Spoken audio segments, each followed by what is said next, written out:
Committee will come to order. Good morning, everyone, and welcome, everyone. Today we have important business to do.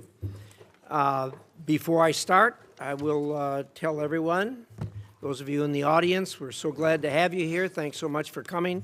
This is a public hearing.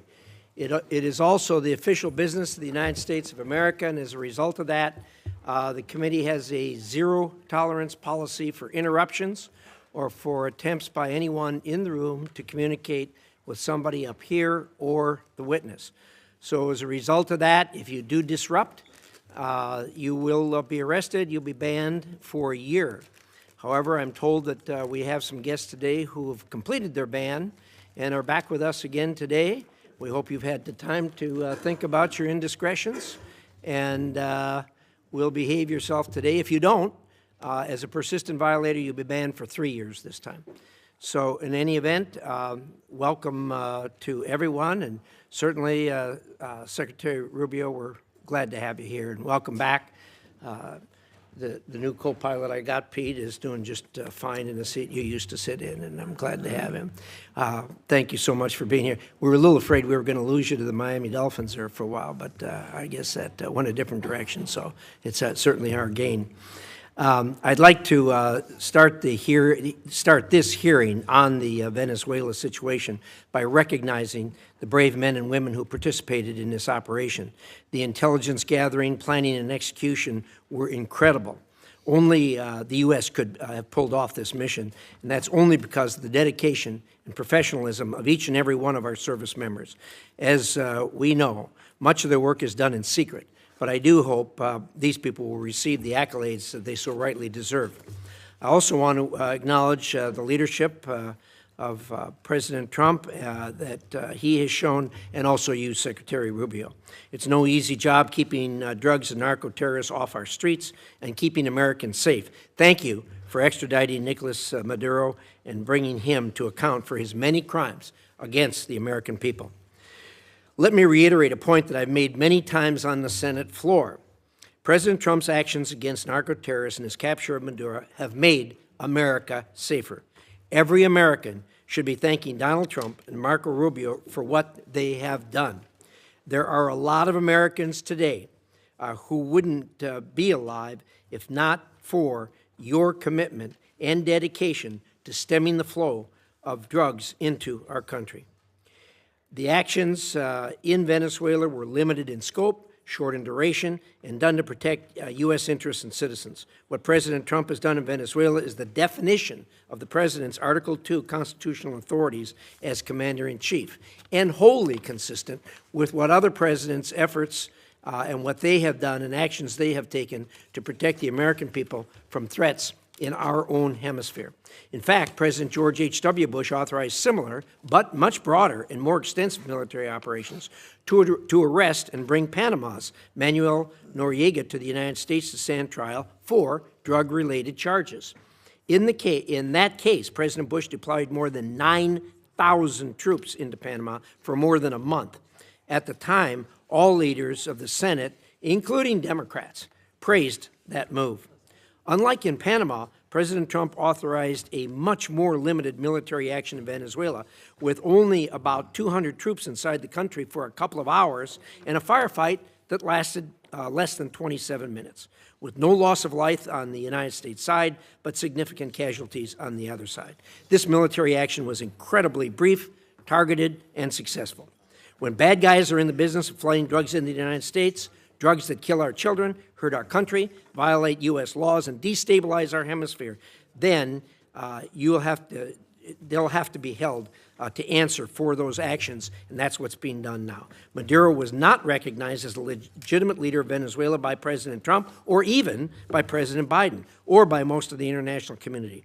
It is a service to the world that this illegitimate leader is no longer in power. Now the United States has a tremendous opportunity before us in Venezuela.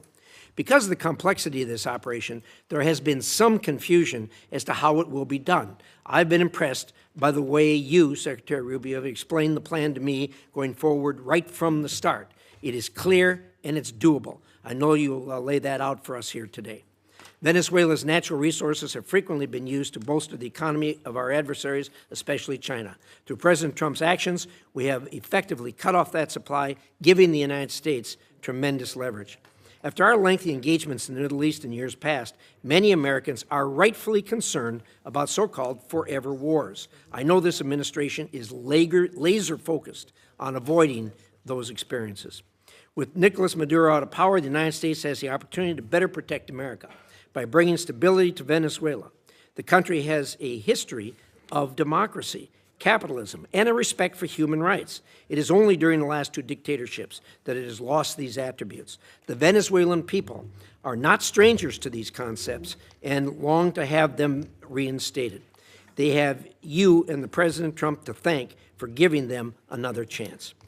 It is all our hope that the Venezuelan people will soon be able to hold free and fair elections for their leaders. To get there, Venezuela may require U.S. and international oversight to ensure these elections are indeed free and fair,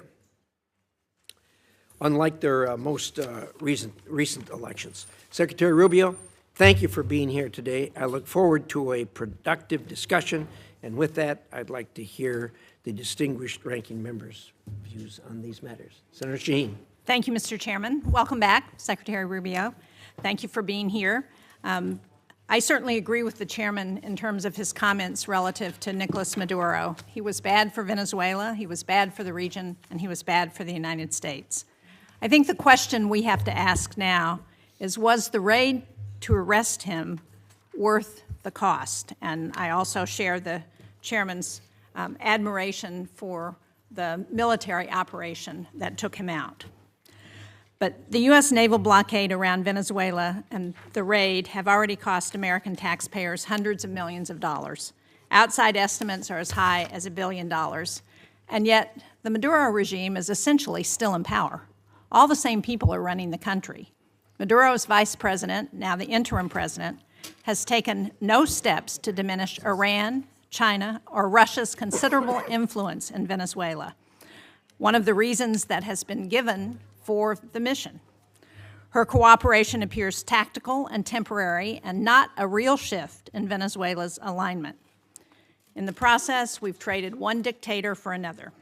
So it's no wonder that so many of my constituents are asking, why is the president spending so much time focused on Venezuela instead of the cost of living and their kitchen table economic concerns?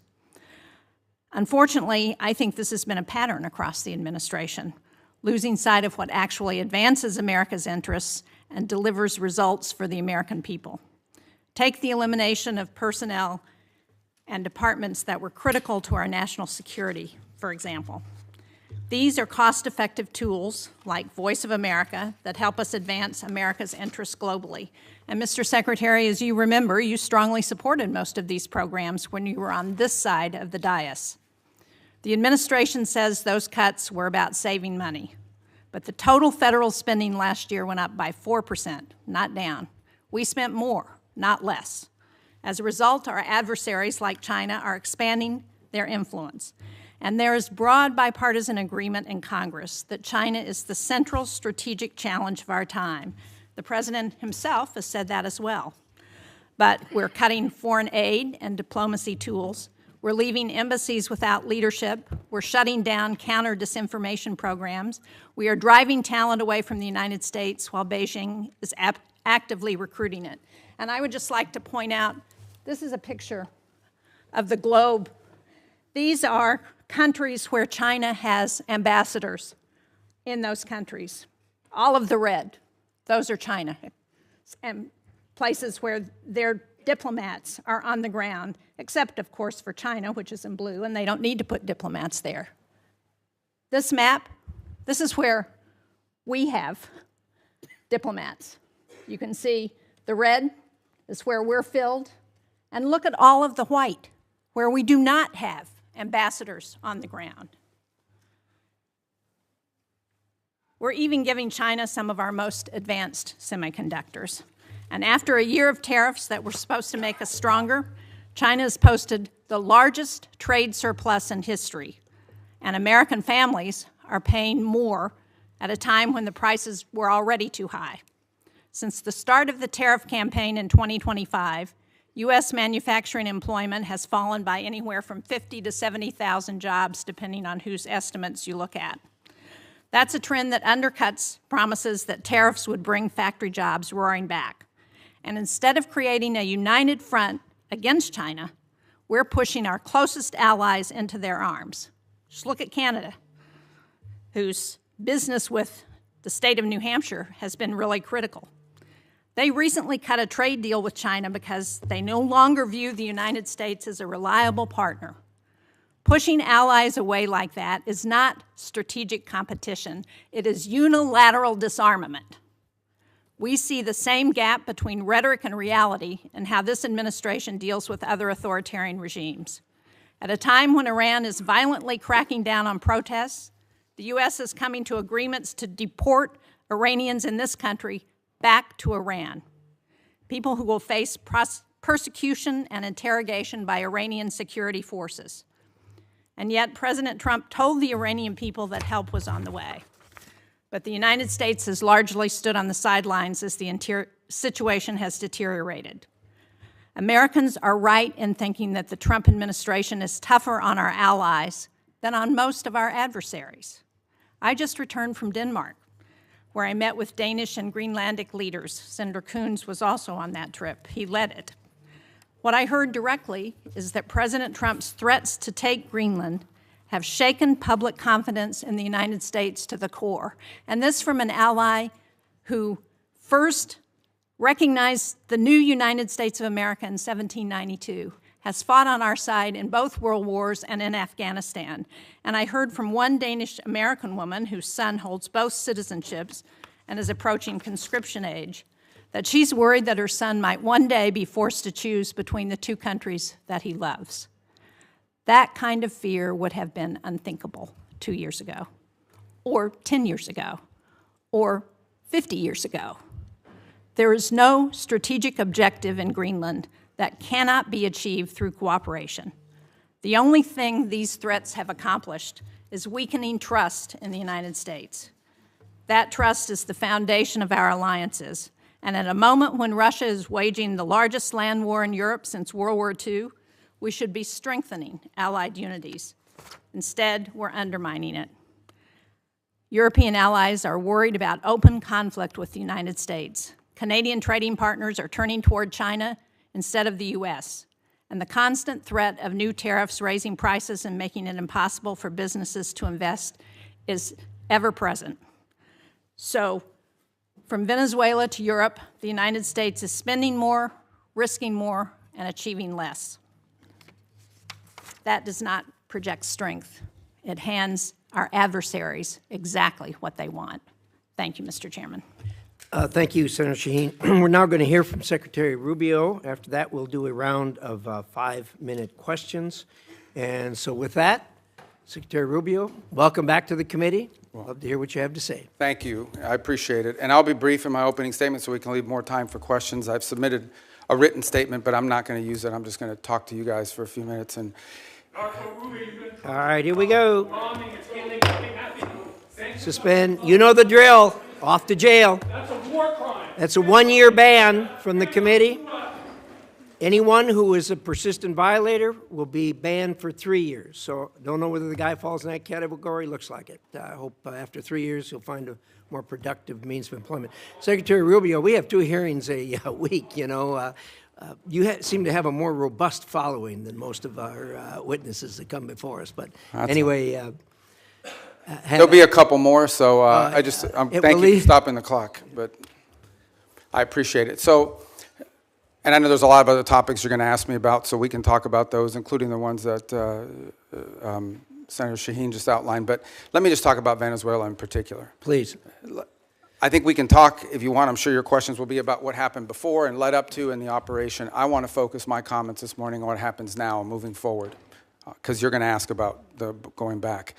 And let me just say this. What is our goal going in? We had in our hemisphere a regime operated by an indicted narco-trafficker that became a base of operation for virtually every competitor, adversary, and enemy in the world. It was, for Iran, their primary spot of operation in the Western Hemisphere was Venezuela. For Russia, their primary base of operation in the Western Hemisphere, along Cuba and Nicaragua, was Venezuela. In the case of China, China was receiving oil at a huge, about $20 a barrel discount. And they weren't even paying money for it. It was being used to pay down debt that they were owed. This is the oil of the people of Venezuela, and it was being given to the Chinese as barter at a 20%, at a $20 discount per barrel in some cases. And so you had basically three of our primary opponents in the world operating from our hemisphere from that spot. It was also a place where you had a narco-trafficking regime that openly cooperated with the FARC and the ELN and other drug trafficking organizations using their national territory. It was an enormous strategic risk for the United States, not halfway around the world, not in another continent, but in the hemisphere in which we all live. And it was having dramatic impacts on us, but also on Colombia and on the Caribbean basin and all sorts of other places. It was an untenable situation, and it had to be addressed. And it was addressed. And now the question becomes what happens moving forward. As I've described to you in previous settings and in individual conversations, we had three objectives here. The final, I'll work it backwards because the end state here is we want to reach a phase of transition where we are left with a friendly, stable, prosperous Venezuela and democratic, in which all elements of society are represented in free and fair elections. By the way, you can have elections. You can have elections all day. But if the opposition has no access to the media, if opposition candidates are routinely dismissed and unable to be on the ballot because the government, those aren't free and fair elections. That's the end state that we want. Free, fair, prosperous, and friendly Venezuela. We're not going to get there in 3 weeks. It's going to take some time. And so objective number one was stability. In the aftermath of the removal of Maduro, the concern was what happens in Venezuela. Is there civil war? Do the different factions start going at each other? Are 1 million people crossing the border into Colombia? All of that has been avoided. And one of the primary ways that it has been avoided is the ability to establish direct, honest, respectful, but very direct and honest conversations with the people who today control the elements of that nation, meaning the law enforcement, the government apparatus, et cetera. And one of the tools that's available to us is the fact that we have sanctions on oil. There is oil that is sanctioned that cannot move from Venezuela because of our quarantine. And so what we did is we entered into an arrangement with them. And the arrangement is this. On the oil that is sanctioned in quarantine, we will allow you to move it to market. We will allow you to move it to market at market prices, not at the discount China was getting. In return, the funds from that will be deposited into an account that we will have oversight over. And you will spend that money for the benefit of the Venezuelan people. Why was that important? Venezuela was running out of storage capacity. Okay? They were producing oil, they were drilling oil, they had nowhere to put it. They had nowhere to move it, and they were facing a fiscal crunch. They needed money in the immediacy to fund the police officer, the sanitation workers, the daily operations of government. And so we've been able to create a short-term mechanism. This is not going to be the permanent mechanism, but this is a short-term mechanism in which the needs of the Venezuelan people can be met through a process that we've created where they will submit every month a budget of this is what we need funded. We will provide for them at the front end what that money cannot be used for. And they've been very cooperative in this regard. In fact, they have pledged to use a substantial amount of those funds to purchase medicine and equipment directly from the United States.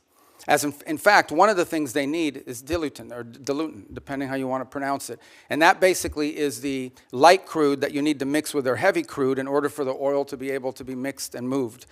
They used to get 100% of that from Russia. They are now getting 100% of that from the United States.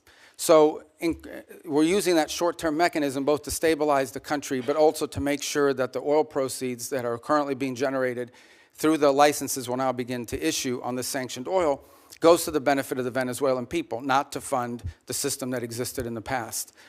The second is a period of recovery. And that is the phase in which you want to see a normalized oil industry. Again, look, we've got plenty of oil. There's plenty of oil all over the world. Canada produces heavy crude, so it's not like Venezuela's oil is unique in that regard, despite the fact they have the largest known reserves in the world. It's not irreplaceable. But we understand that that is the lifeline. Their natural resources are going to allow Venezuela to be stable and prosperous moving forward. And so we have created what we hope to do is transition to a mechanism that allows that to be sold in a normal way, a normal oil industry, not one dominated by cronies, not one dominated by graft and corruption. To that end, the authorities there deserve some credit. They have passed a new hydrocarbon law that basically eradicates many of the Chavez-era restrictions on private investment in the oil industry. It probably doesn't go far enough to attract sufficient investment, but it's a big step from where they were 3 weeks ago. So that's a major change. We can address some of the other components, but I'll run out of time. But one of the parts of the transition phase, or the recovery phase, is beginning to create space for different voices inside of Venezuelan politics to have an ability to speak out. Part of that is the release of political prisoners. By some estimates, up to 2,000. They are releasing them. They are releasing them probably slower than I would like them to, but they are releasing them. And in fact, you're starting to see some of the people being released beginning to speak out and participate in political life in the country. We have a long ways to go.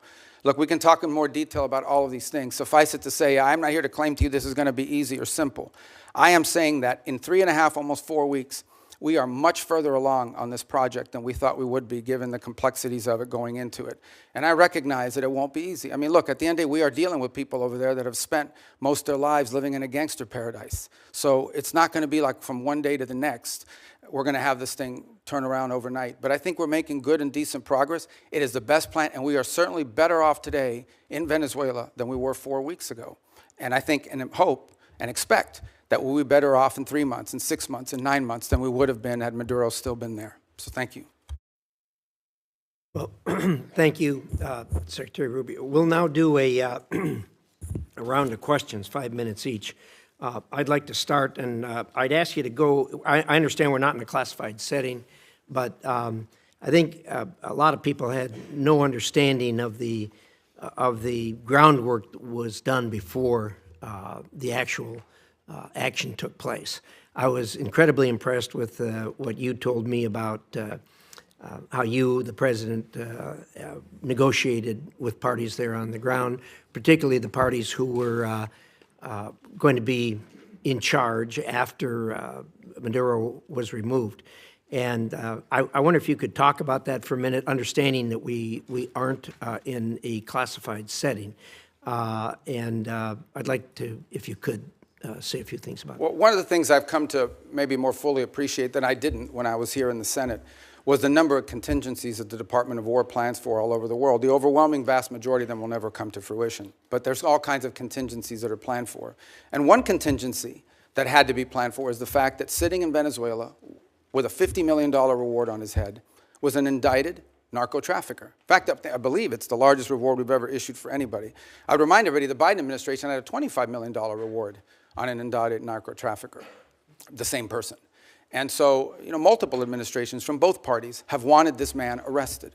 And one of the options the president had before him was the opportunity, if things didn't work out, to go in and remove this individual because he was wanted in a law enforcement operation. Now, obviously, a law enforcement operation against the de facto head of a regime is not as simple as going after some fugitive hiding in a closet somewhere. It required planning, and it required eliminating anything that was a threat to the forces that were going in to extract them. I want to be clear, and I'll share with you what I've shared publicly. We made multiple attempts to get Maduro to leave voluntarily and to avoid all of this because we understood that he was an impediment to progress. You couldn't make a deal with this guy. Okay? This guy has made multiple deals. He's broken every one of them. As a point of example, he made a deal with the Biden administration, and here was the deal that he made. It was a bad deal. We knew he wouldn't keep it. He made the following deal. Pardon my nephews, his nephews, who were convicted narco traffickers, convicted already and serving time in jail, pardon them, pardon and release Alex Saab, who was his money man, his bag man, primarily in charge of the portfolio with Iran. Release these people.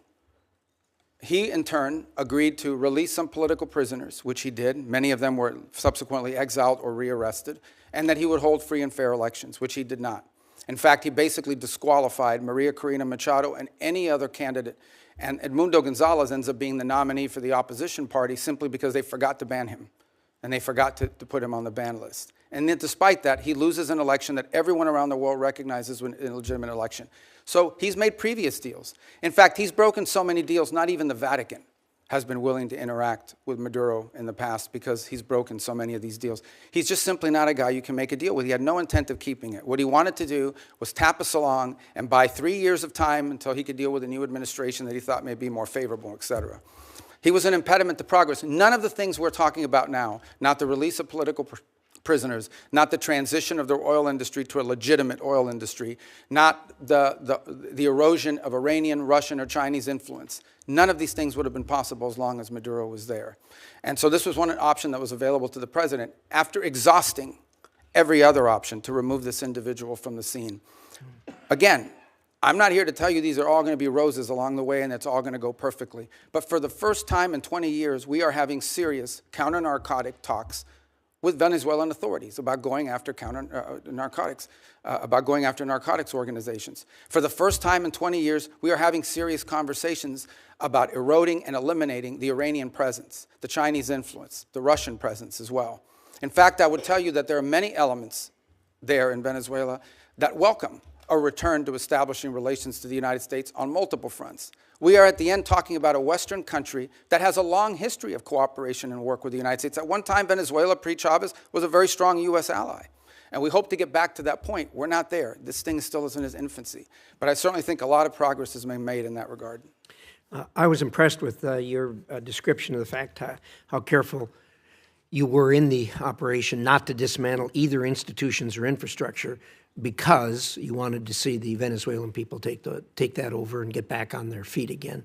I think that was really a wise decision to make and have it as surgical as it was. The last thing I'd ask about, if you could touch on for just a minute, is I know you spent a considerable period of time negotiating with the people that were going to do day-to-day operations, the Venezuelans who were going to fill the vacuum.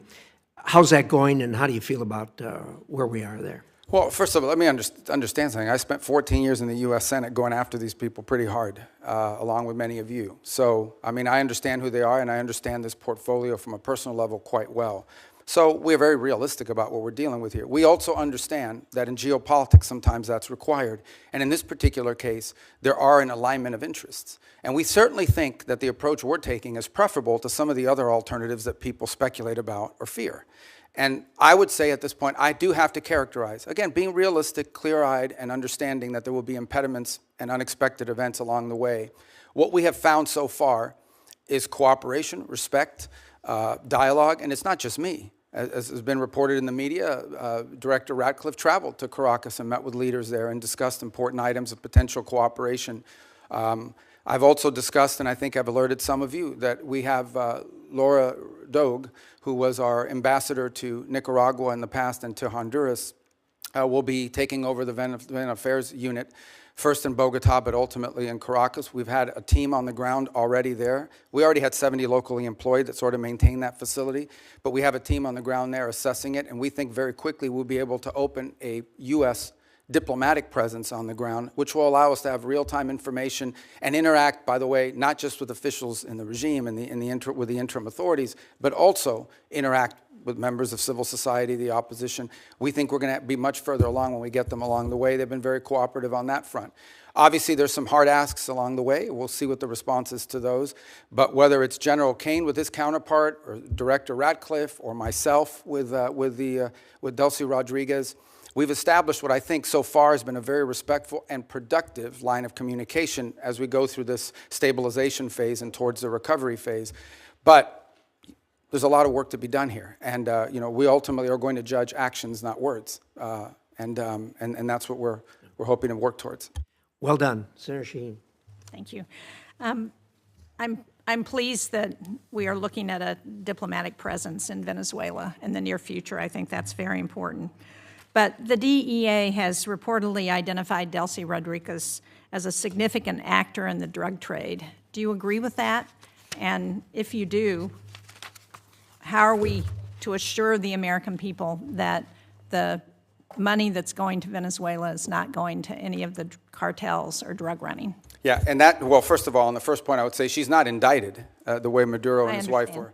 So I'm not going to speculate about newspaper articles and what law enforcement is working on. If, in fact, there were such an investigation, that's something that we would speculate on. Suffice it to say that this was not a normal system. We all should stipulate to that, okay? That regime, as everyone understood, was held together by corruption. The glue that kept people together was not loyalty to Maduro.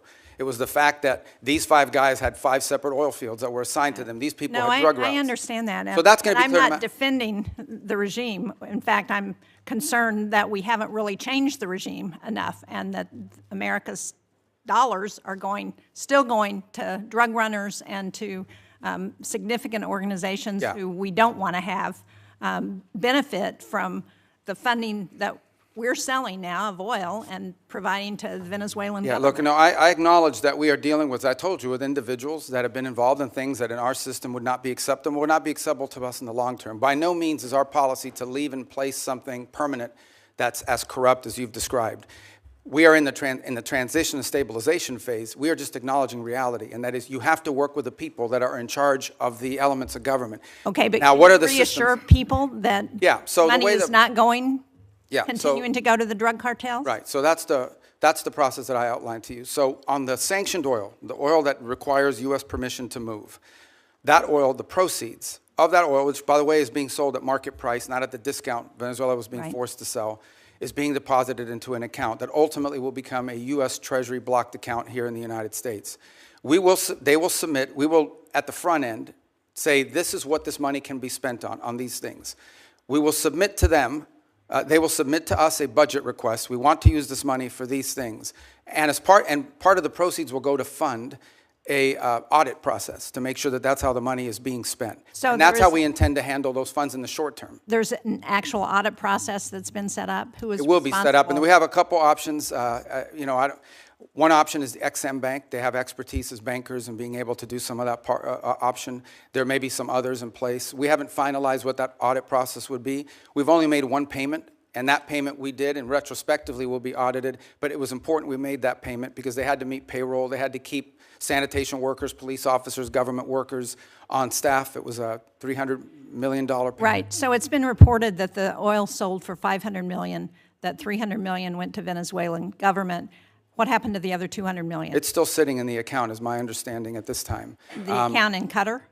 Well, the account, yes, but that will ultimately be that's a short-term account. Ultimately, it will be a U.S. Treasury blocked account in the United States. And will it also be audited? Correct. Well, the audit will be on the expenditures. At the front end, we'll tell them this is what the money can be spent on. Again, I'm not talking about all the other revenues the Venezuelan government may have. We're talking about the revenues from the sanctioned oil. At the front end, we will say this is what the allowable expenses are. And then they will agree to fund, as part of the overall cost, they will pay for and fund an audit system acceptable to us to ensure that that's how the money was spent. And can you report to this committee once that audit system is set up? Oh, absolutely, yeah. I'd like to change the topic in my short time that I have left, because when you were a member of this committee, you authored legislation to prevent President Trump from unilaterally leaving NATO, you and Senator Kaine. Do you still believe that the U.S. benefits from NATO? We do. I mean, but NATO needs to be reimagined as well in terms of the obligations. And this is not new to this president. Multiple presidents have complained about it. I agree. think this president just complains about it louder than other presidents. Well, I'm just trying to be get a clear answer on where this administration stands relative to NATO, because it's been a very fuzzy message over the last year. And do you agree that we're stronger in confronting China when we do so with like-minded partners, and that China is still the #1 threat that we face in the United States? Yeah, but our like-minded partners have to have capability, and that's been part of the problem, is the erosion in European defense capabilities, because they've taken vast amount of the monies that these are rich countries. And because of the NATO umbrella, it gave them the flexibility to spend a tremendous amount of their revenues on social programs and not on defense. Now, maybe that trend line will begin to change. Well, but it's it already needs begun to change, frankly, and thanks. And I think the president deserves credit for that, for the fact that there is now a commitment for 5% of GDP to be spent on defense. But part of that strength also comes not just from having the mechanism, the military might, but it also comes from the unity with our allies. And to the extent to which that unity is undermined, like the talk about Greenland and antagonizing Denmark, then it undermines NATO's ability. And the only people who are excited about that are Vladimir Putin and President Xi. Yeah, well, I would say that I think our alliances in NATO ultimately are something that's going to work out. Our partners understand the importance of the U.S. presence in NATO. Without the U.S., there is no NATO. And we understand that in order for NATO to be stronger, our partners need to be stronger. And one of the things we've explained to our allies in NATO is the United States is not simply focused on Europe. We also have defense needs in the Western Hemisphere. We have defense needs in the Indo-Pacific. And it will require us. We may be the richest country in the world, but we don't have unlimited resources. And as we reassign exactly resources, why we want to have allies and partners to help us as we're looking at conflicts around the world. And when we antagonize our allies and partners, and when we send Canada to do a trade deal with China instead of coming to New Hampshire or the United States, it weakens our ability to confront our adversaries. Yeah, but our allies have to be two things. They have to be willing to step up, but they also have to be capable of stepping up. And frankly, many of them have not. I mean, Spain is still not doing the 5%. I mean, there are countries that are still not doing. And in fact, Marco Rubio yesterday pointed out that if without the United States, the countries of Europe would have to spend 10% of their GDP for the next 20 years to be able to make up the whole. So I do think there needs to be a rebalancing, and hopefully we'll have cooperation. I think we will. Rute has done a great job of managing all And I'm not arguing that point with you. As I said, I agree with what the President has asked of our European allies. What I'm arguing with you about is that his rhetoric is undermining NATO and our partnerships with our allies, and that's a problem. Thank you, Mr. Chairman. Thank you, Senator Shaheen. Senator Ricketts. Thank you, Mr. Chairman. Thank you, Mr. Secretary Rubio, for being here. So some of the comments from my colleagues on the other side of the aisle are difficult to square with the record. The goalposts didn't move, nor did Maduro change. The only thing that changed was President Trump acted on what members of both parties said needed to happen. And did so, by the way, with an operation that will go down in history as one of the most impressive and tactically proficient to be ever carried out. So, Secretary Rubio, I'd like to get your response to a few yes or no questions. I know that's typically not your nature, but please bear with me here a moment, okay? All right, let's hear them first. I hate game shows. Go ahead. For years, the United States had a standing bounty on Nicolas Maduro, correct? Have what, I'm sorry? A standing bounty on Nicolas Maduro. Oh, yes. And this bounty was increased by both the Biden and Trump administrations, correct? Correct. And despite that bounty, did Maduro remain in power? Yes. Did he continue to support drug traffickers? Oh, yes. Was Operation Absolute Resolve a law enforcement operation supported by the military? It was. Did that operation successfully remove Maduro and his wife, and they were taken into custody? Yes. Great questions. Thanks. Were any service members, law enforcement officers killed in that operation? No. Not any of ours. None of ours, right. Has there largely been a broad support across Latin America for Maduro's removal? Yes. And is the United States better off with Nicolas Maduro in custody? Yes, and Venezuela too. Right. I realize that you'll hear differing views during this hearing, but I want to at least offer my personal congratulations to you and everybody who helped carry this out, because the world is better off without Nicolas Maduro. A few weeks ago, you briefed the Senate on your three-phase plan. You've been talking about it here today on stabilization, recovery, and the transition in Venezuela. Is there anything this Congress can do to be helpful in executing on that plan? There will be in time, there's no doubt about it. On the stabilization front, in order to stabilize it, for example, we're going to have to begin to provide some licenses through OFAC. So as an example, if a company wants to go down and explore the opportunity to do some economic activity in Venezuela, they will require a license from Treasury to be able to do that. And so that doesn't require congressional action, but I wanted you to be aware of it when you start to see some of these things. Some of these are just exploratory. The second is, I think in time, look, Venezuela is a very wealthy country. This is not a country that's going to require money from the United States to rebuild, to stabilize, to transition. It really isn't. It has the ability to be, and it has been historically, the wealthiest country in the Western in Latin and South America, in many cases. The problem is that the wealth of the country was being stolen. And so part of both the recovery and the transition phase is ensuring that you leave in place a prosperous, free, democratic, allied with the United States and friendly, but also prosperous Venezuela, where the resources of the country are being done responsibly, are being utilized responsibly and to the benefit of the people and their economy. So in time, I imagine we will be coming back to you with specific legislation that may be required to assist in that function. But we don't expect that this is going to require any spending on our part. On the contrary, unlike many of the other parts of the world we've gotten involved, Venezuela we're not spending any money in Venezuela right now other than whatever it costs to stand up our embassy. Let me switch gears on you a little bit. One of the common criticisms after Maduro's capture was that this would incentivize communist China to take similar actions in Taiwan. In my opinion, this couldn't be further from the truth. For starters, communist China doesn't care about international law or norms. They've demonstrated that repeatedly. Just ask the Philippines. Nor does it believe in international law, even applies to Taiwan. But most importantly, Xi Jinping's calculus on whether to take kinetic action against Taiwan rests solely on whether or not he believes he will be successful or not. In this sense, the tactical proficiency displayed during Operation Absolute Resolve may have actually given Xi more pause to take than in taking action in Taiwan. Because despite its massive military buildup, the PLA continues to lack the experience so clearly on display that the United States demonstrated in Maduro's capture. And the PLA leaders that do have combat experience, like General Zhang, just got purged, or at least one of them did.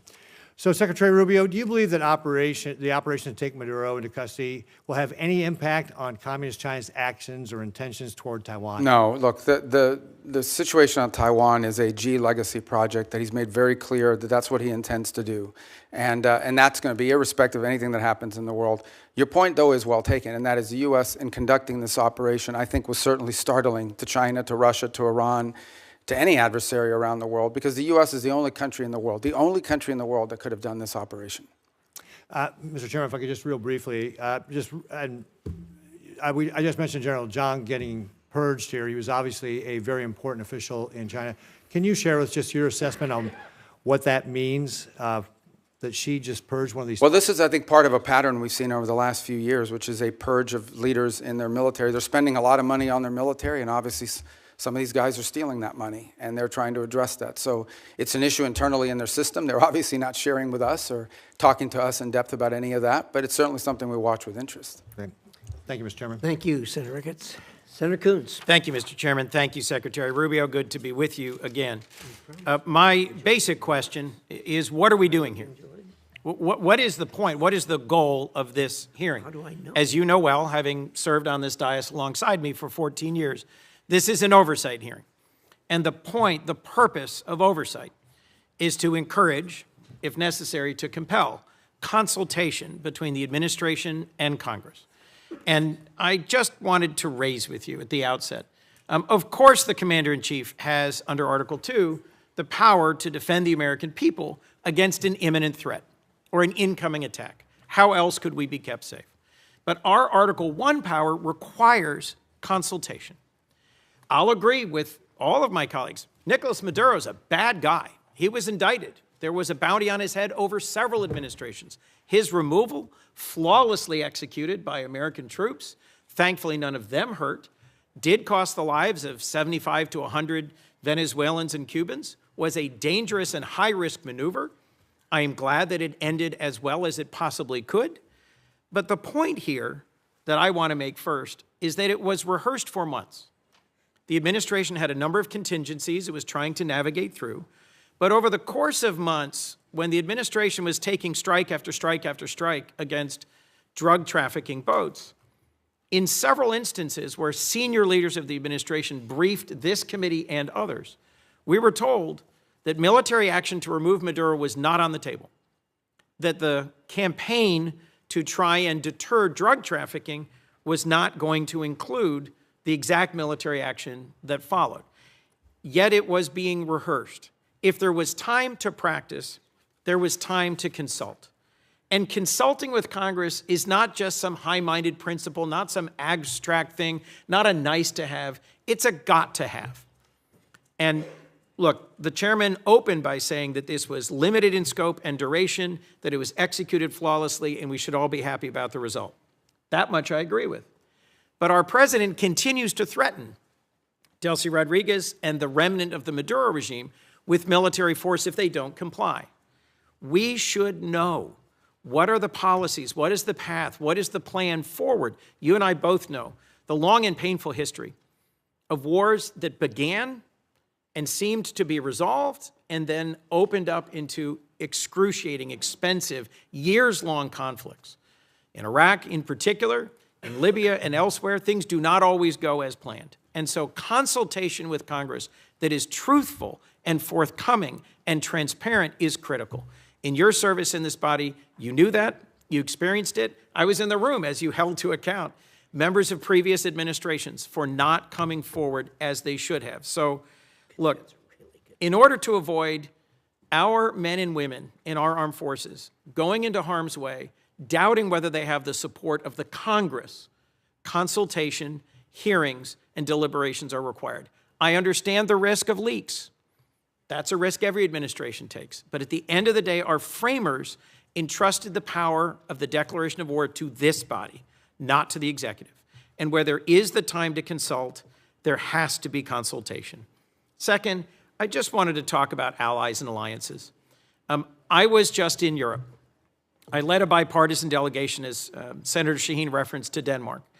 And our president's comments about NATO, about Denmark, and his attempts to coerce Denmark into giving up Greenland are appalling. They profoundly harmed our security. And I am asking you to do everything you can to reinforce our commitment to NATO. I was concerned that you just said NATO needs to be reimagined. Let's just be clear about the record. You know as well as I, Article 5 has only been invoked once, and it was in defense of us after we were attacked. Danes and soldiers from almost every other NATO ally deployed and served, fought, and died. 52 days. And for me, the most emotional moment of my visit to Denmark was laying a wreath at the memorial to the Danes who served, fought, and died alongside Americans. So when our president says we never asked for anything from NATO, and they never gave us anything, and you suggest that they aren't carrying their weight, whether it's in bases, or in access, or in troops, or in service, it is allies that will keep us safe in the Indo-Pacific. Our treaty allies, Korea and Japan and Australia and the Philippines, are going to be critical to Indo-Pacific security against our principal threat, China. And in Europe, I'm worried that the very foundations of trust are being shaken. Our democracy depends on consultation with Congress that is truthful and timely, and the confidence of our allies depends on them knowing where we're going next. Today, an armada is steaming towards Iran. Our president is on social media threatening Iran, and I hope I can count on you, Mr. Secretary, to consult with us and inform us before our next actions, whether against Nigeria, Colombia, Cuba, Iran, or anywhere else. And I hope and believe that I can count on you to reinforce the sanctity of NATO, not to reimagine it, but to reinforce it. Thank you. Well, let me unpack the 3 points you touched upon: consultation, NATO, Greenland, alliances in Greenland. Let me tell you on the consultation. Look, this has been a point of tension, not just in this administration and Congress, but in multiple administrations. As you rightly pointed out, I was a big fan of consultation when I was sitting over there. Now, you know, it's a different job, different time. But it's not, that's not necessarily the point. This is a very unique situation that we faced here. The fact of the matter is that our mission, and the one you were briefed on and talked about, that mission remains ongoing, and that is the counter-narcotic mission that we continue to carry out. As controversial as it may be, you may not all be fans of it, obviously, but it is happening in the Eastern Pacific, and it is also happening in the Caribbean Basin. The problem is, or the good news is, there aren't a lot of drug boats moving in the Caribbean Basin anymore, and that's what we had briefed Congress upon. This specific mission that you've talked about, one of the reasons why you rehearse it is to see if it's even feasible, to basically go to the president and say, is this something that's even an option on the table? The truth of the matter is that this mission could not have been briefed to Congress because it wasn't even in the realm of possible until very late in December, when all of our efforts to negotiate with Maduro had failed, and the president was finally presented these options and made these decisions. It was also a trigger-based operation. It may never have happened. It required a number of factors to all align at the right place at the right time in a very limited window, and it wasn't even clear if it was ever going to be possible. There's also the aspect which I do not control, and that is deference to the Department of War on operational security. Despite the fact that we had kept this quite constrained, the truth of the matter is that this was leaked. We now know it was leaked by a contractor at the Department of War that, had it been published, would have endangered the lives of people and/or would have probably canceled the ability to carry out the mission. So this is a real tension, and one that I'm doing the best I can to try to manage within the constraints of two things: operational security and also decisions being made. There are multiple contingencies for events all over the world, including some that none of us think were ever going to come to fruition. And in this particular case, one of the reasons why you rehearse these things in advance is to know whether it's even possible. Is this even doable? And what are the risks associated with doing? So you can present options to the president, who ultimately makes these decisions. In the case of reimagining NATO, it most certainly has to be reimagined. And the reason why it has to be reimagined is not because its purpose is reimagined. Its capabilities have to be reimagined. Let me give you as a point of example. There's a lot of talk about security guarantees. And it's something that there's general agreement about now with the case of Ukraine. But those security guarantees basically involve the deployment of a handful of European troops, primarily French in the UK, and then a US backstop. But in fact, the security guarantee is the U.S. backstop. It is not and I'm not diminishing the fact that some countries in Europe are willing to place troops in a post-war Ukraine. What I'm pointing out is that is irrelevant without the U.S. backstop. And the reason why you need such a strong U.S. backstop is because our allies and our partners have not invested enough in their own defense capabilities over the last 20 or 30 years. Now, hopefully that's going to change. Hopefully that is changing. And in some cases and in some particular countries, it's already changed. But this is a fact that we cannot ignore. NATO is going to be stronger if our allies are more capable, especially, and here's the reality, whether we want to accept it or not, we have interests all over the world. We have interests in the Middle East, we have interests in the Western Hemisphere, and we most certainly have interests in the Indo-Pacific. A number of you have already pointed out that China is the chief challenge. We can't have the same soldiers or the same ships in both Europe and in the Indo-Pacific. We have to pick. No matter how many ships we build, no matter how many capabilities we grow, we're going to have to make these adjustments. And the stronger our partners are in NATO, the more flexibility the United States will have to secure our interests in different parts of the world. That's not an abandonment of NATO. That is a reality of the 21st century and the world that's changing now. In the case of Greenland, I'll say we're in a good place right now. We had excellent meetings with the Secretary General of NATO. In fact, even as I speak to you now, there'll be some technical level meetings between us and our partners in Greenland and Denmark on this issue. And I think we have in place a process that's going to bring us to a good outcome for everybody. The President's interest on Greenland has been clear. It's a national security interest. It's a long-standing interest that predates this administration. It's one that our allies acknowledge is real. I think we're going to get something positive done. We're going to begin that process in a very professional, straightforward way. It begins today, and it'll be a regular process. We're going to try to do it in a way that isn't like a media circus every time these conversations happen, because we think that creates more flexibility on both sides to arrive at a positive outcome.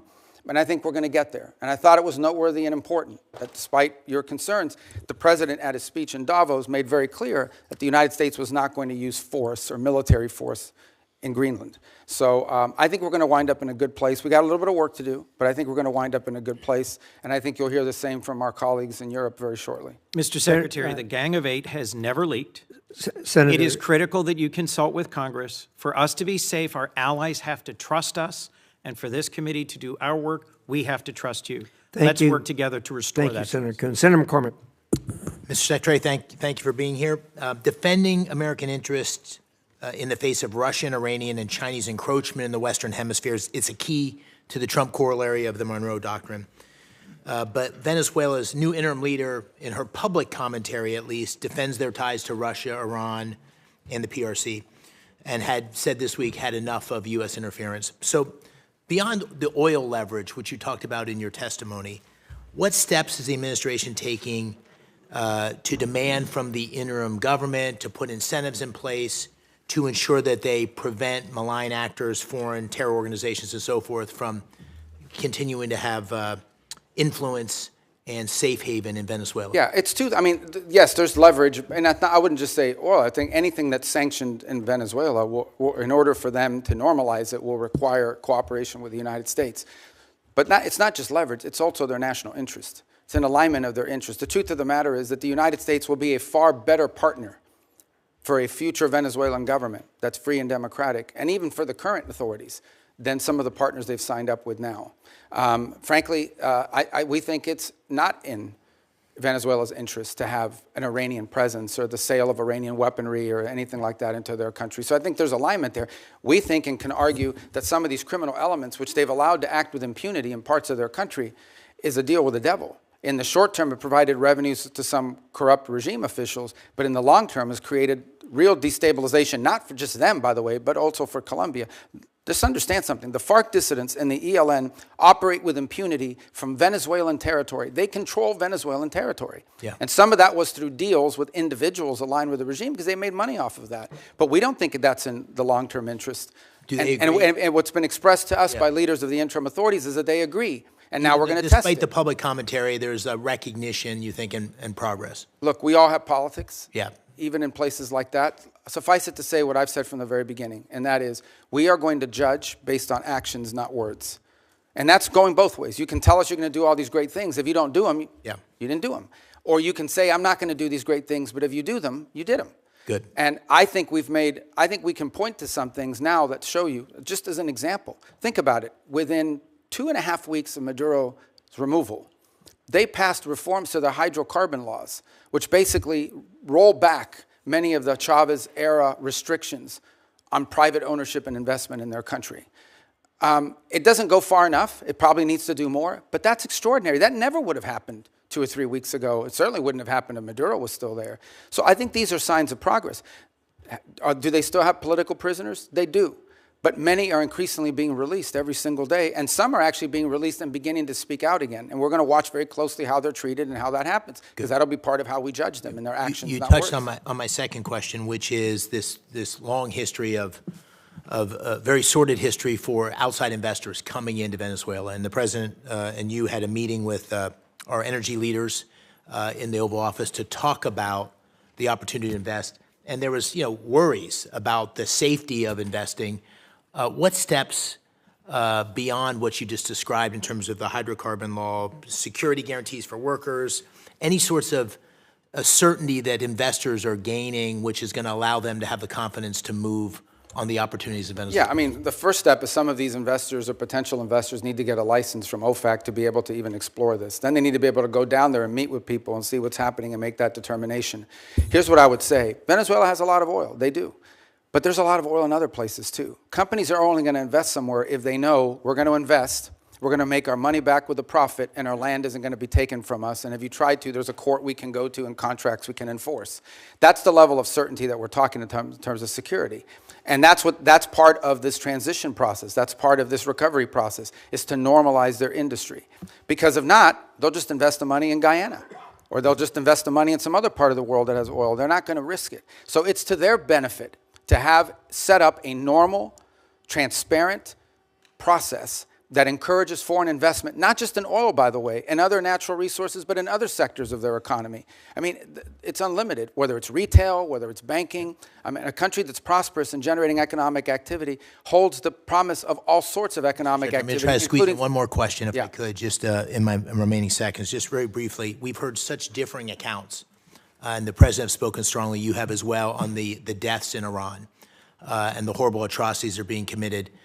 Can you give us some sense of, we see reports of thousands, tens of thousands. What's the State Department's best estimate of what's happened on the ground? Well, in the thousands for certain. And look, I think regimes, including that one in Iran, have learned that when you start shooting people in the head with snipers, it's effective. I mean, it works, and they've done it, and it's horrifying. And that's what we've seen. That regime is probably weaker than it has ever been.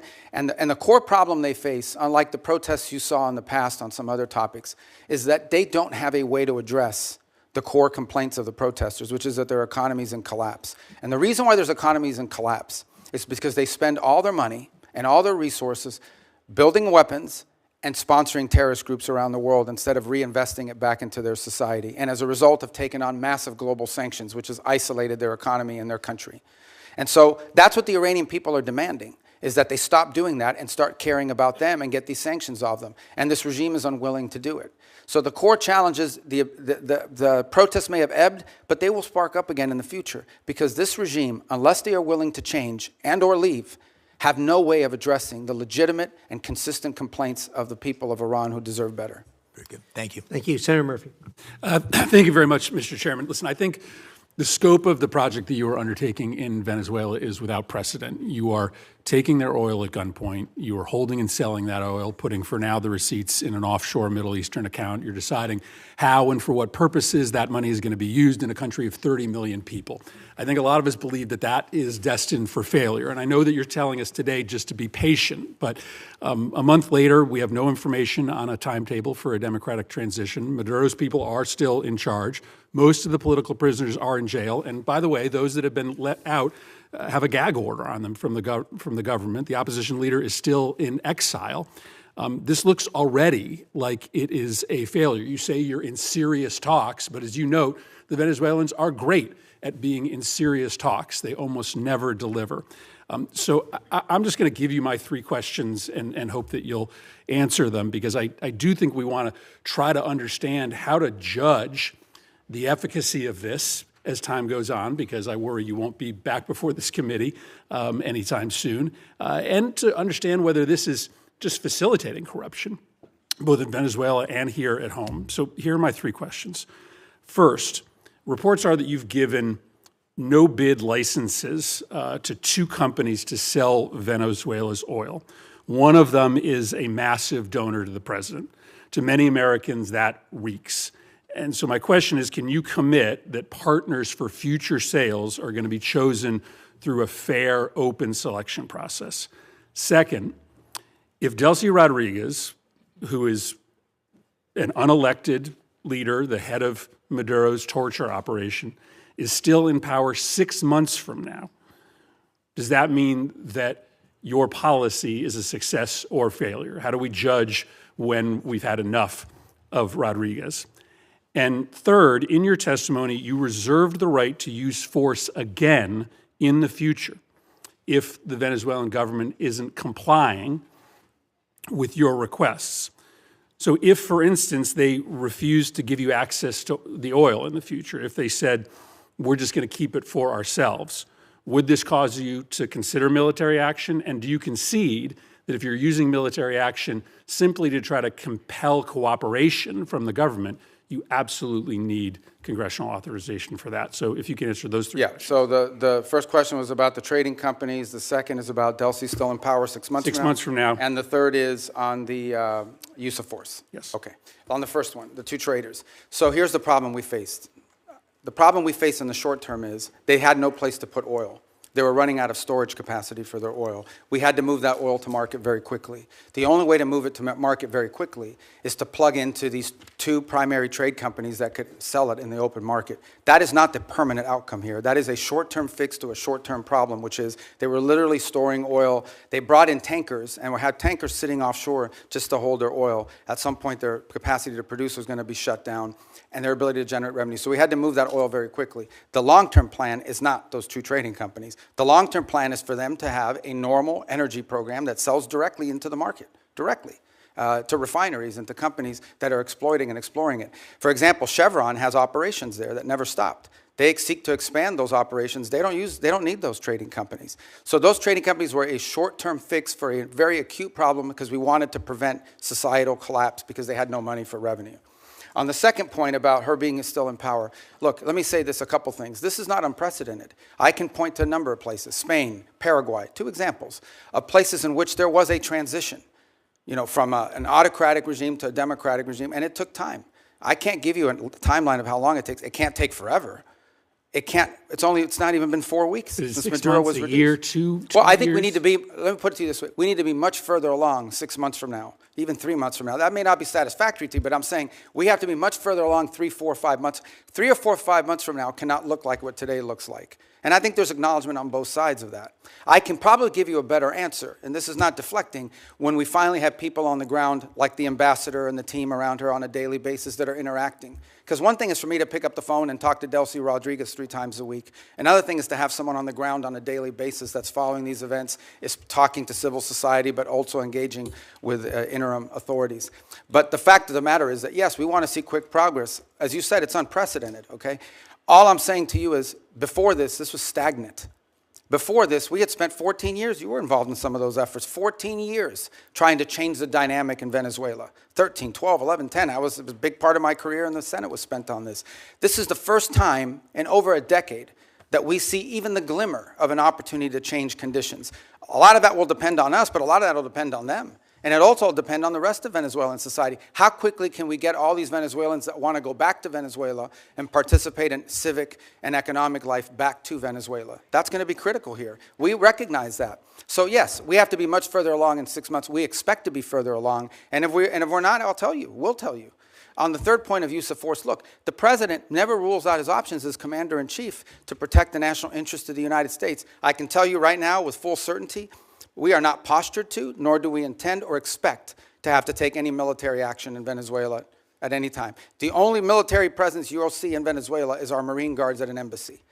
Okay, that is our goal, that is our expectation, and that is what everything that outlines towards. But that said, if an Iranian drone factory pops up and threatens our forces in the region, the president retains the option to eliminate that threat. I'm asking a more specific question because in your testimony you suggest that you would use force to compel cooperation, for instance, with oil sales. Do you agree that you have to come to Congress to get authorization if you were simply using force to try to compel cooperation? Well, there's two things. There's the It seems like under an the easy War answer. Powers Act. No, under the War Powers Act, if we're going to be involved in something that's going to put us involved in a sustained way, we have to notify you within 48 hours after the fact, and then if it's going to last longer than 60 days, we have to come to Congress with it. We don't anticipate either of these things having to happen. Everything is moving in a very different trajectory right now. On the other hand, if we tell them we don't want to see drones from Iran, as an example, pointed at the United States or threatening our forces or our presence in the region or our allies' presence in the region, and they refuse to comply with that, the president does reserve the option in self-defense to eliminate that threat. We don't see that. We don't anticipate it. But it could happen. But we hope not. We don't want it to happen. On the contrary, if we had to take military action, it would set us back on all these other things that we're talking about. I can tell you military action is not good for recovery and transition. That's not what we hope to see. It's certainly not our goal here. A lot of that will depend on them. But I think it would require the emergence of an imminent threat of the kind that we do not anticipate at this time. But that's not, they get a vote on that too. Senator Barrasso. Thanks very much, Mr. Chairman. Mr. Secretary, great to see you. Congratulations. What you and President Trump have demonstrated in the past year is clearly peace through strength, and I appreciate the leadership from both of you. We've been talking a lot about Venezuelan oil. You know, I focus a lot on energy going to China, and 3/4 of all the oil that went from Venezuela out of the country there last year, 75% of it went to China. They got it at deep discounts. Lots of money back to Venezuela through oil for loan deals. Since the start of this blockade, basically Venezuela crude shipments to China have fallen dramatically. Can you assess or talk a little bit about the impact this has on China's broader energy strategy? Just to be clear, it's a quarantine, not a blockade. A blockade is an act of war. It's a quarantine, and it's been very effective in the sense that it's given us this leverage. In fact, can I just add something, and this might be to Senator Murphy's question as well. The Venezuelan authorities are now identifying ships that they want us to grab. In fact, about a week and a half ago, we grabbed one of these ships. That was, because here's what happened in the aftermath of the Maduro. About 5 ships took off without authorization from the Venezuelans, because they were controlled by some network in the country.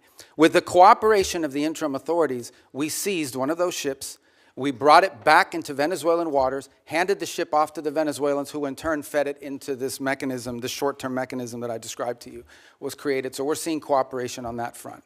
Now, I think your question more specifically was about China. Yeah, so look, China can buy Venezuelan oil, but they're going to have to buy it like everybody else in the world is going to have to buy discounts, it. Yeah, at the normal price. And that money is going to flow back to the benefit of the Venezuelan people in a structured way. And I know that in the short term, that will involve this mechanism we've described. In the long term, our intention is that it would be governed by a democratically elected government. You know, I mean, that, like a normal country would handle it. But it's not just about oil. There's other economic activity, the full spectrum. I mean, Venezuela was, and still, we're not talking about some third world country here. I mean, we're talking about a country that doesn't just have wealth, it has memory, it has history of economic activity, of people who own chains of pharmacies. I know some of these people who own chains of retail stores, including American retailers who had a presence there. We just want it to be a normal, prosperous country again, not a playground for Iran, Russia, and China in our own hemisphere. And we're going to try to help them get that because we think it serves our national interest.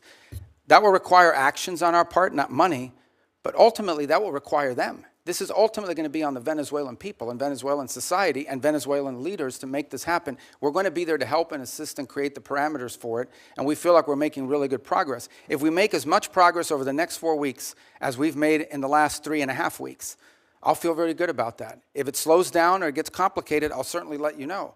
But our anticipation is that we're going to be able to continue to work cooperatively with them because it's in their interest and ours. But I will point out to this. After this operation happened, look at the people who criticized it. I mean, there were others.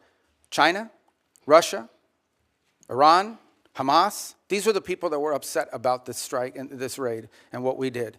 And I can tell you that in many countries in the Western Hemisphere, there was great pleasure in the fact that Maduro was removed and that it didn't involve an all-out war and an invasion. Since you mentioned Iran, and Senator McCormick mentioned Iran as well, a lot of oil is still going from Iran to China. 1 million barrels a day last year. Lots of that money goes back to Iran, to the dictators, the people that are actually killing others on the street. Can you talk a little bit about what we can do to prevent that from continuing to go and what we're doing to support the Iranian? Some of that is sanctioned oil. This requires the willingness to enforce those sanctions. And obviously that comes with a cost-benefit analysis. The Iranians are also capable of seizing ships and doing that in retribution. But that's certainly something that will be under consideration, and others have done that in the past. And we have seized, for example, weapons shipments in the past that involve Iranian, and in fact, some of the ships, remember, all of these ships that we're seizing with the oil are with court orders. They're either one of two things. We either have a court order from a federal judge that allows us to seize it because it's in violation of a sanction, or it's a flagless vessel in the shadow fleet. And many of these ships here involve Iran. And some of that oil was going to be ultimately transferred to the excess refining capacity that China currently has. As you mentioned the word shadow fleet, Senator Shaheen and I have legislation on subsea cables. I've asked you about that the last time we were here. The sabotage being done, directly being targeted. I know that Sweden and Finland have both detained Russian ships along those lines. We're going to have a markup on that bill tomorrow. Is that something you continue to support our efforts to go after? It is, and it's featured prominently in the agenda, both at the G7 this year, as it did somewhat last year, but again this year in the G7 will be one of the top items we'll be discussing. And we've also been pushing it as a priority for NATO to consider. The two new things we want NATO to make a priority this year in our conversations are the undersea cable infrastructure and Arctic security, and the third is critical minerals and supply chains. Because ultimately, you can spend all the money in the world on weapons. If you can't make them because you're missing some chip that requires some mineral that China controls, you're in a lot of trouble. Thank you, Mr. Chairman. Thank you. Senator Kane. Thank you. We started this operation on September 2nd with the attack on Venezuelans in boats in open waters. And now we are nearly 5 months in. Next week is 5 months. Finally, a public hearing. Wow, how novel. Finally, a public hearing in the Senate or House. This is the first public hearing we've had. 200 folks who are on secret designated combatant lists have been killed. U.S. troops have been injured. Hundreds of millions of dollars have been spent. An armada amassed. The announcement of a new Monroe Doctrine, which does not land well in the Americas. Democrats have been asking over and over again, can we have a public hearing? Can we share what we know with the American public? Finally, a public hearing. But even that hearing is constrained. I'd like to talk about the complete weakness of the legal rationale about the strikes on boats in international waters, but I can't because the administration has only shared it with members in a classified setting. I can't tell you why the domestic rationale is hollow and the international rationale is hollow. I can't tell you why the rationale for attacking Venezuela is hollow because, again, the rationale has been shared with us in a closed setting. I can't share with you the grim details of the murder of shipwrecked survivors in open waters that we all know because we've seen the videos and we've questioned the U.S. military officials involved about legality because the administration will not release that publicly. They released the boat strike videos publicly, but they hid the second strike that killed struggling shipwreck survivors, even from Congress, for nearly 3 months, but I can't really talk to you about it. I can't talk to you about the weakness of the targeting criteria being used to attack boats in the Caribbean and Pacific. I would encourage any colleague, if you have not, go to the classified setting and ask for a briefing on each strike and ask this question, what was the evidence that there were narcotics on that craft? You will be very surprised if you ask that question about every strike. And so even in this first public hearing, 5 months in, there's a lot we can't talk about. If it was such a righteous operation, why is the administration and the majority in this Senate so jealously protecting the details about it from being revealed to the American public? I have Virginians deployed in this operation. I can't answer their families' questions.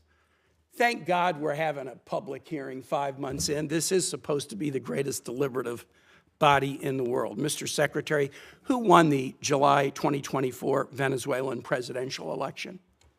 Well, I think the whole world would acknowledge it was Edmundo Gonzalez. Who lost that election? Maduro. And his vice president, Delcy Rodriguez. Now, you have made the decision, the administration has made the decision in the aftermath of the attack that Delcy Rodriguez should be leading the country. Let me read something that President Trump said about her. on January 14 about Delcy Rodriguez, who lost the election with Maduro. We just had a great conversation today, and she's a terrific person. I mean, she's somebody that we have worked with very well. Let me tell you what Delcy Rodriguez said the day after Venezuela was attacked. Governments around the world are simply shocked that the Bolivarian Republic of Venezuela is the victim and target of an attack of this nature, which undoubtedly has Zionist undertones. What the hell did Delcy Rodriguez mean when she said this attack had Zionist undertones? I'm assuming you have no idea. Oh, I have an idea what she meant. I mean, what's the question? What does she mean when she says this attack has Zionist undertones? Look, I'd have to answer, but let me understand in a broader context. No one here is telling you that this is what we want to see in the long term. Okay. This is not a campaign to leave in place the system that's currently in place. Let me switch. But we either have, but I mean, the criticism of us is, all right, go ahead. No, go ahead. I'm ready to switch now to talk about somebody that you know well. You raised an important point. If I can get back to it, I will. You know well and you respect well Maria Corina Machado. Here's what President Trump said about her, won the Nobel Prize in the aftermath of the attack on Venezuela. I think it would be very tough for her to be the leader. She doesn't have the support within or the respect within the country. She's a very nice woman, but she doesn't have the respect. What did President Trump mean by that? Yeah. First of all, I've known Maria Corina for probably 12 years, 13 years. Have dealt with her probably more than anybody, as much as anybody on this committee has for certain. And I'll be meeting with her today, in fact. And we met with her a couple weeks ago.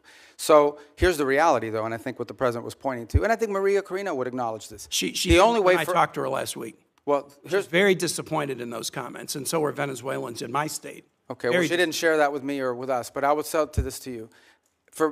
The president is acknowledging is that today, as it stands, whether we like it or not, the elements of control in that country, the people with the guns, the people that control the guns and the institutions of government there, are in the hands of this regime. So we either, on the one hand, we're getting criticized. Some people are saying we don't want regime change. On the other hand, we're being criticized for not undertaking regime change. Mr. Secretary, what we're trying to trigger here is a process of stabilization, recovery, and transition to something where Maria Corina and others can be a part of. And that's what we're working for. You have respect for her, don't you? Sure.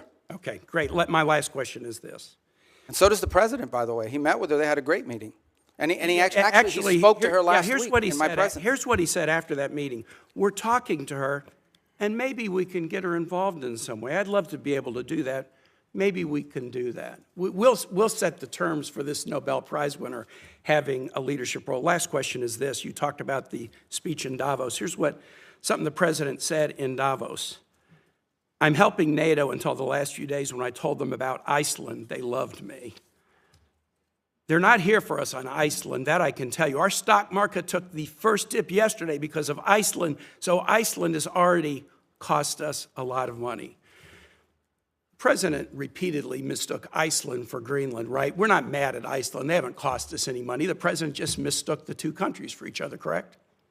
Yeah, he meant to say Greenland, but I think we're all familiar with presidents that have verbal stumbles. We've had presidents like that before. Some made a lot more than this one. Nice try. Thanks. All right. Thank you. I thought he did well. Let's see. We got Senator Paul. Our founders debated extensively over which branch of government should have the power to declare or initiate war. Virtually unanimously, they decided, and what was entered into the Constitution was that the declaration or initiation of war would be the power of Congress. Now, we have many advocates, many of whom are here today, who have been advocates for an expansive notion of presidential power. They often argue that wars are not really wars, that they're kinetic actions or drug busts. I think, though, if you reverse the circumstances, it becomes very difficult for these arguments to hold up.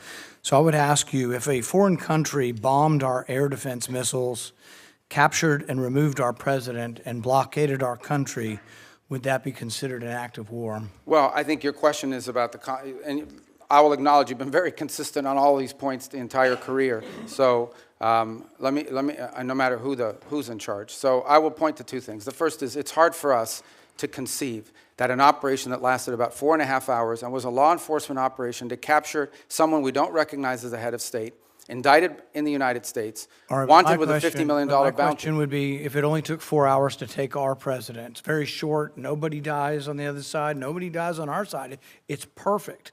would it be an act of war? We just don't believe that this operation comes anywhere close to the constitutional definition of But war. would it be an act of war if someone did it to us? Nobody dies, few casualties, they're in and out. Boom, it's a perfect military operation. Would that be an act of war? Of course it would be an act of war. I'm probably the most anti-war person in the Senate, and I would vote to declare war if someone invaded our country and took our president. So I think we need to at least acknowledge this is a one-way argument. One-way arguments that don't rebound, that you can't apply to yourselves, that cannot be universally applicable are bad arguments. So my next question would be, let's say it's not a war. And we're just going to define it away and say it's not a war. That's one of the arguments. So it's a drug bust. What if a foreign country indicts our president for violating a foreign law? Should we extradite our president, or should we be okay if they come in and get him by force? Look, I think ultimately we're always going to act in our national interest. And so if somebody comes after our national interest, like the case you've described, which obviously does not exist at this time, but the case you've described, the U.S. always has the right to act in its national interest and to protect itself. So really I don't about know about this equivalency. Well, does this justify them doing it? We're always going to do what's best for the United States and America. We're always going to protect our system. But the point isn't, and you're exactly right, we will act in our national interest and we should. So I'm not disagreeing with you at all. What I'm saying is, though, that our arguments are empty then. The drug bust isn't really an argument. It's a ruse. The war argument, not a war, is a ruse. It's not a real argument. And we do what we do because we have the force, we have the might, we do it because it's in our interest. So we wouldn't let anybody come in, bomb us, blockade us, and take our president. We've had arguments about legitimate, illegitimate presidents, bad elections, rigged elections. So there's all kinds of same arguments that we've had in our country that they've had in Venezuela. But we wouldn't argue for an indictment. And these things aren't idle speculation. I mean, Netanyahu's been indicted by the ICC. And one of the reasons I object to being part of the ICC, and I would say you and the administration probably agree, is we're not going to let any international council indict our president and arrest him somewhere on foreign soil. We're not going to do that. We actually, most of us probably object to indicting Netanyahu in that way as well. So I think the arguments are invalid. So we did get the legal opinion that Senator Kaine referred to, the OLC opinion, Office of Legal Counsel. And I think a lot of it's been released. Plus, they came to our caucus and talked most of the open about everything they had classified. So I will talk about at least one of the arguments. They say this war wasn't a constitutional war, therefore it doesn't rise to the constitutional notion of us declaring or having to initiate the war. It just doesn't rise. And one of their main arguments was not enough people died. And so there is some number that they aren't specific, but there is some number. I would assume, although I'm not positive, but the 50, 60,000 soldiers who died in Vietnam might be enough for them to call that a war. But here's the problem. It isn't the number, it's that it happens in retrospect. See, our founders gave us the power to initiate or declare war.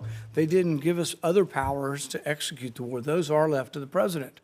But if we have to wait to see how many people are killed, we have to wait, as they describe it, as the scope, nature, and extent. If we have to wait to see the scope, nature, and extent, the war has been going on for some time. It's hard to vote to initiate a war that's been going on.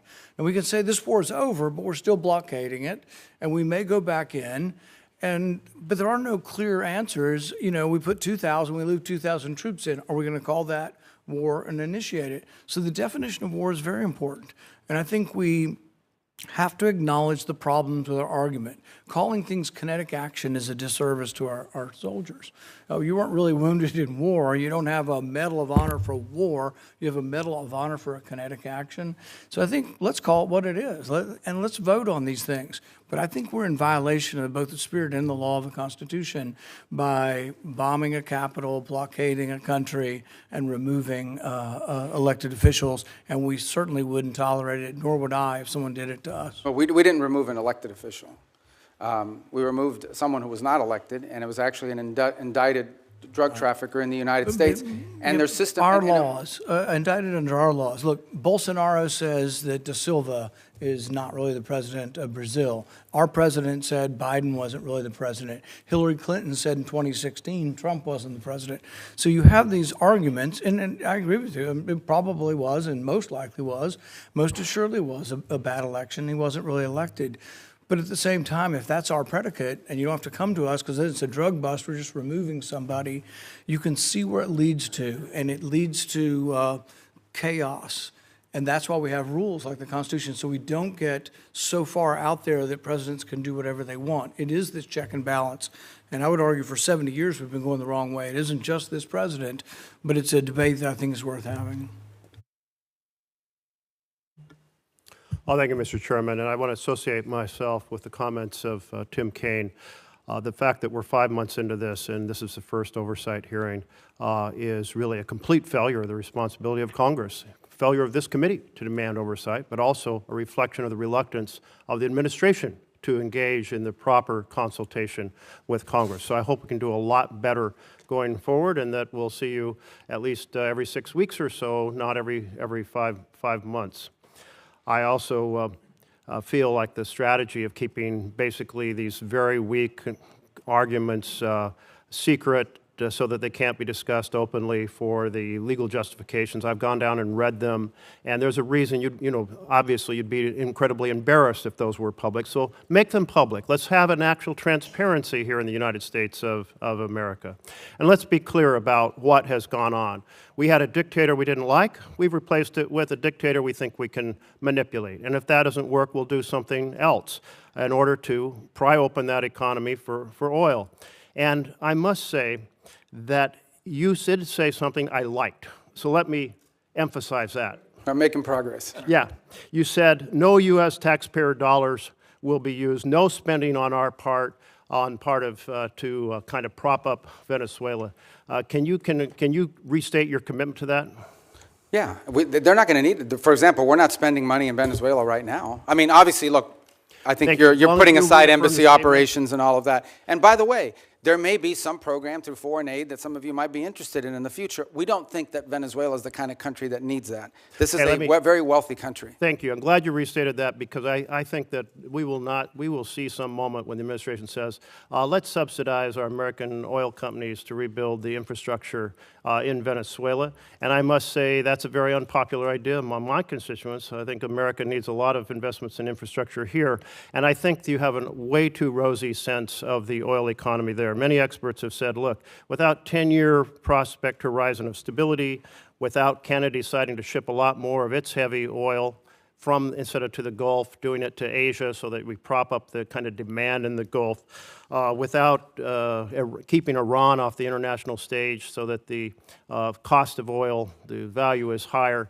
All of those factors would have to be there for our oil companies to want to invest their own money. So I think they'll be coming to the administration. I think you'll all be trying to find some way to subsidize them. But I'm glad what you said today, that you're not going to do it, and I want to hold the administration accountable to that. Second, on terms of the $500 million fund, $300 million, my understanding, has gone back to the Central Bank of Venezuela, and they have essentially exchanged it for bolivars to key industry players. I don't think we have any transparency on what corporations or entities got that hard currency, and yet you did say there's going to be a lot of transparency.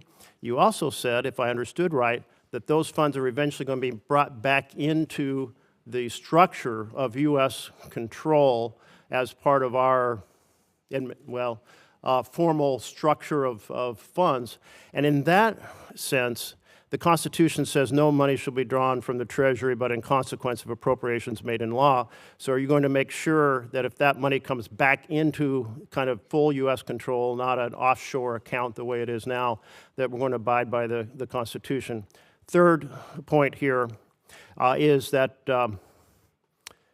one of the things that transpired is cutting off the oil to Cuba. And I know you have a strong interest in making life difficult for the leadership in Cuba.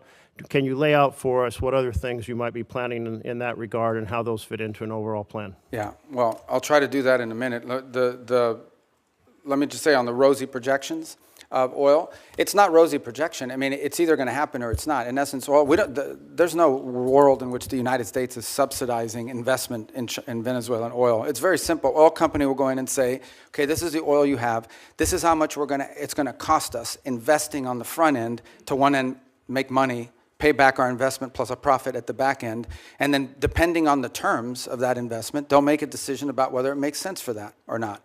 Right now, what you have in Venezuela is a corrupt and broken oil company run by the government that basically takes this money, doesn't reinvest in it at all, and basically sprinkles it to its people to keep the glue that keeps the regime together. We want it to become a normal oil economy. That's what the ultimate goal is here. And in a normal oil economy, companies are going to go in, they're going to look at Venezuelan law, they're going to look at Venezuelan authorities, and they're going to make a determination about whether or not it's worth their investment. And that's the normalization process that we're talking about.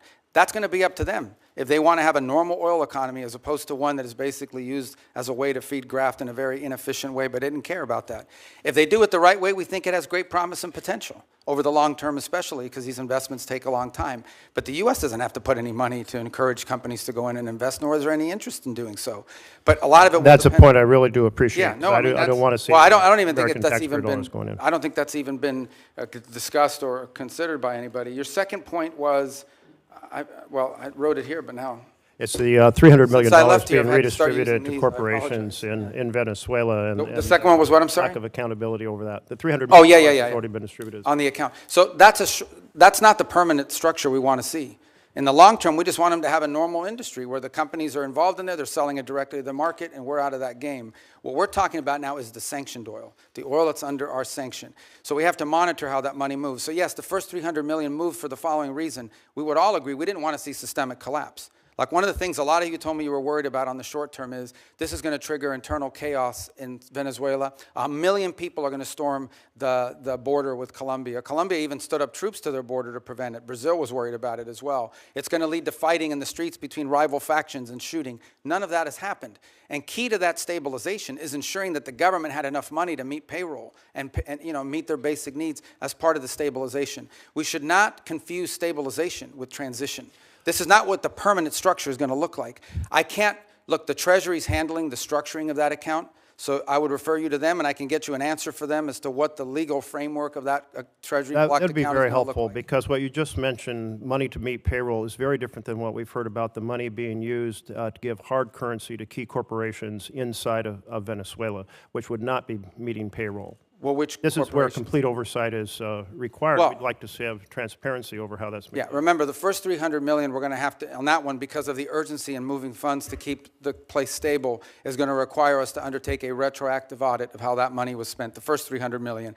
But there's probably another $2.5 to $3 billion down the pike at some point, which will have front end through this process I described. I'm not sure if you were here where I described it, and we're still finalizing it. But basically, the way it would look is we would send them a letter saying, on the sanctioned oil proceeds, this is what it could be spent on, and you have to agree to contribute, you have to agree to pay for an auditing system to make sure that that's how it's being spent.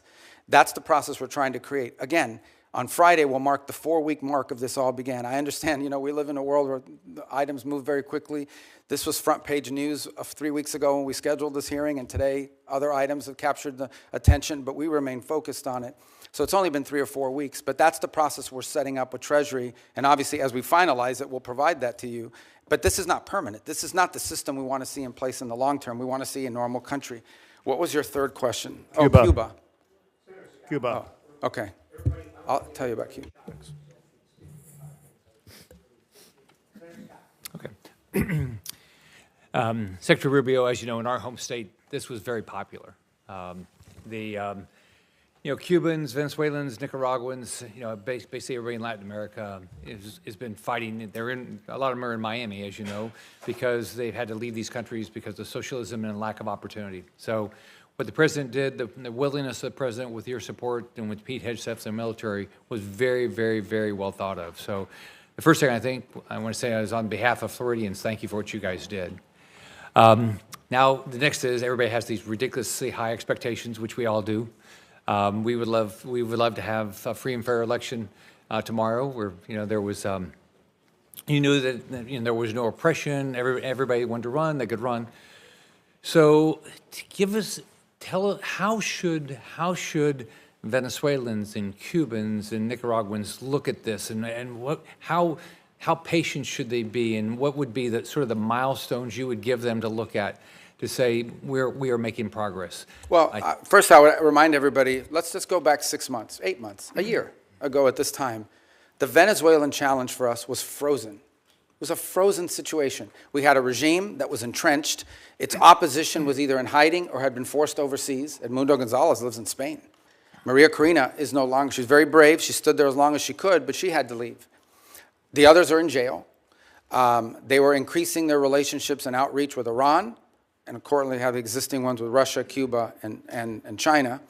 And other than more sanctions and more speeches and more threats and whatever, it was a frozen situation. Now, for the first time in literally a decade, there is the opportunity that something could change. There's not the guarantee that something will change, but there is the opportunity that something will change. We have changed that dynamic, which goes back to the question that Senator Merkley had about Cuba. What we are looking for is the opportunity for a change in dynamic. That's a country that's been backwards. It has no functional economy. The people, you can call them Marxist, we can call them communist, but not even Lenin would recognize this version of communism and Marxism that they've instilled in Cuba. It's an economic model that hasn't worked anywhere on the planet. The suffering in the rural areas of Cuba are acute and they're deep. And it's not because of the embargo, it's because they don't know how to run an economy. How is it the fault of the US embargo that Cuba, one of the world's largest sugar producers, now imports sugar? Because no sector of their society works. It's frozen and it's broken. But in the case of Venezuela, we have a glimmer of hope now, the opportunity to change the dynamic. Now, what that will require is smart decisions on our part, but ultimately it will require decisions made by Venezuelans, both those currently in charge of the interim authorities and those who may be in charge in the future as well to step forward. It is our sincere belief that the only way you're going to have a free, prosperous Venezuela that's allied with the United States is one in which every sector of their society is represented in their politics. And that includes many people who currently live abroad. And even the opposition, people like to say the opposition is very diverse. There are members of the opposition that were once part of Chavismo and turned against it. There are members of the opposition that have never been Chavistas, like Maria Corina Machado, and have been very forceful against it. So that broad sector has to be represented as well. So you have to have a process of internal reconciliation that allows these voices to begin to participate in the political life of that country, and that ultimately bring us to a point in which you can have a country where all of these elements of their society are represented in their politics. And look, there's a percentage of the Venezuelan population, I don't know what the number is, whether it's 15 or 20, that may not have liked Maduro, but are still committed to Chavista ideology. And they'll be represented in that platform as well. They may not win elections, but they'll be involved in this. That'll be up to the Venezuelan people. But our desire here is to have, what's the end state? We want a Venezuela that has legitimate democratic elections, sometimes elects leaders that are friendly to the United States, sometimes elects leaders that maybe are not the person we would have wanted to win, but that's not unique for us. That happens all over the world. We're not disputing that Petro is the legitimately elected president of Colombia, and yet he doesn't always say nice things about us. So, but we also want a Venezuela that's prosperous, and a Venezuela that's aligned with the United States. And a year ago at this time, this was frozen. Now we have a real opportunity, not just to create change systemically within that country through our help, but their efforts, but also one that is no longer a base of operation, the central base of operation for every geopolitical adversary we have. And that's what Venezuela was under Maduro. And that's what we hope and intend to change. So would you, if you're a Venezuelan that lives in Miami, so what you would say is that you're working hard. There's a lot of variables outside your control. But you'd say right now, political prisoners are being released, never fast enough. The oppression is being reduced, not fast enough. Opposition leaders are speaking up more and more. So we're making progress, and you're going to continue to control the oil to make sure that, that we continue down this path. What I would say is that we share the same goal and the same outcome we want for Venezuela. And the question is, we have to do it through a realistic process and it has the highest chance of success. Okay, the way to view it, if you use the medical analogy, is this is a critically ill patient that has suffered some very serious things. They've broken their leg, but they also have a ruptured, spleen or something. You've got to deal with the life-threatening first before you deal with a broken leg. And even when you deal with a broken leg, there's going to be a period of rehabilitation. You don't just go from having your leg repaired in a surgery to running on a treadmill the next day. There's going to have to be a process here. But the process has an arrow moving towards accomplishments, achievements, and positive things. What I would say to the people who I know quite well as you do is, for the first time in over a decade and a half, there is the real possibility of transformation. And a lot of it will depend on them, because there are many people living in Florida and across the country who would like to go back and be a part of Venezuelan economic life. Many of them are eager to do so. And they're going to need them. Venezuela is going to need them to come back and rebuild the businesses that were taken or lost and engage themselves in both civic and economic life. But again, I remind everybody, on Friday will mark the 4 weeks since this happened. I get it. We all want like something immediately, but this is not a frozen dinner you put in a microwave and in 2.5 minutes it comes out ready to eat. And these are complex things, and we've seen this play out. I've used the example of Paraguay and Spain. There are others where there's a transition from autocracy to democracy. It's not linear. It's, in some cases, there are ups and downs along the way, but it's trending in the right direction so far, with the recognition that more work needs to be done. Thanks for your hard work. Senator Booker. I just want to start by saying what's plain, frankly, be plain to Senator Rubio and plain to members here, is that it should not have taken this long to have this hearing.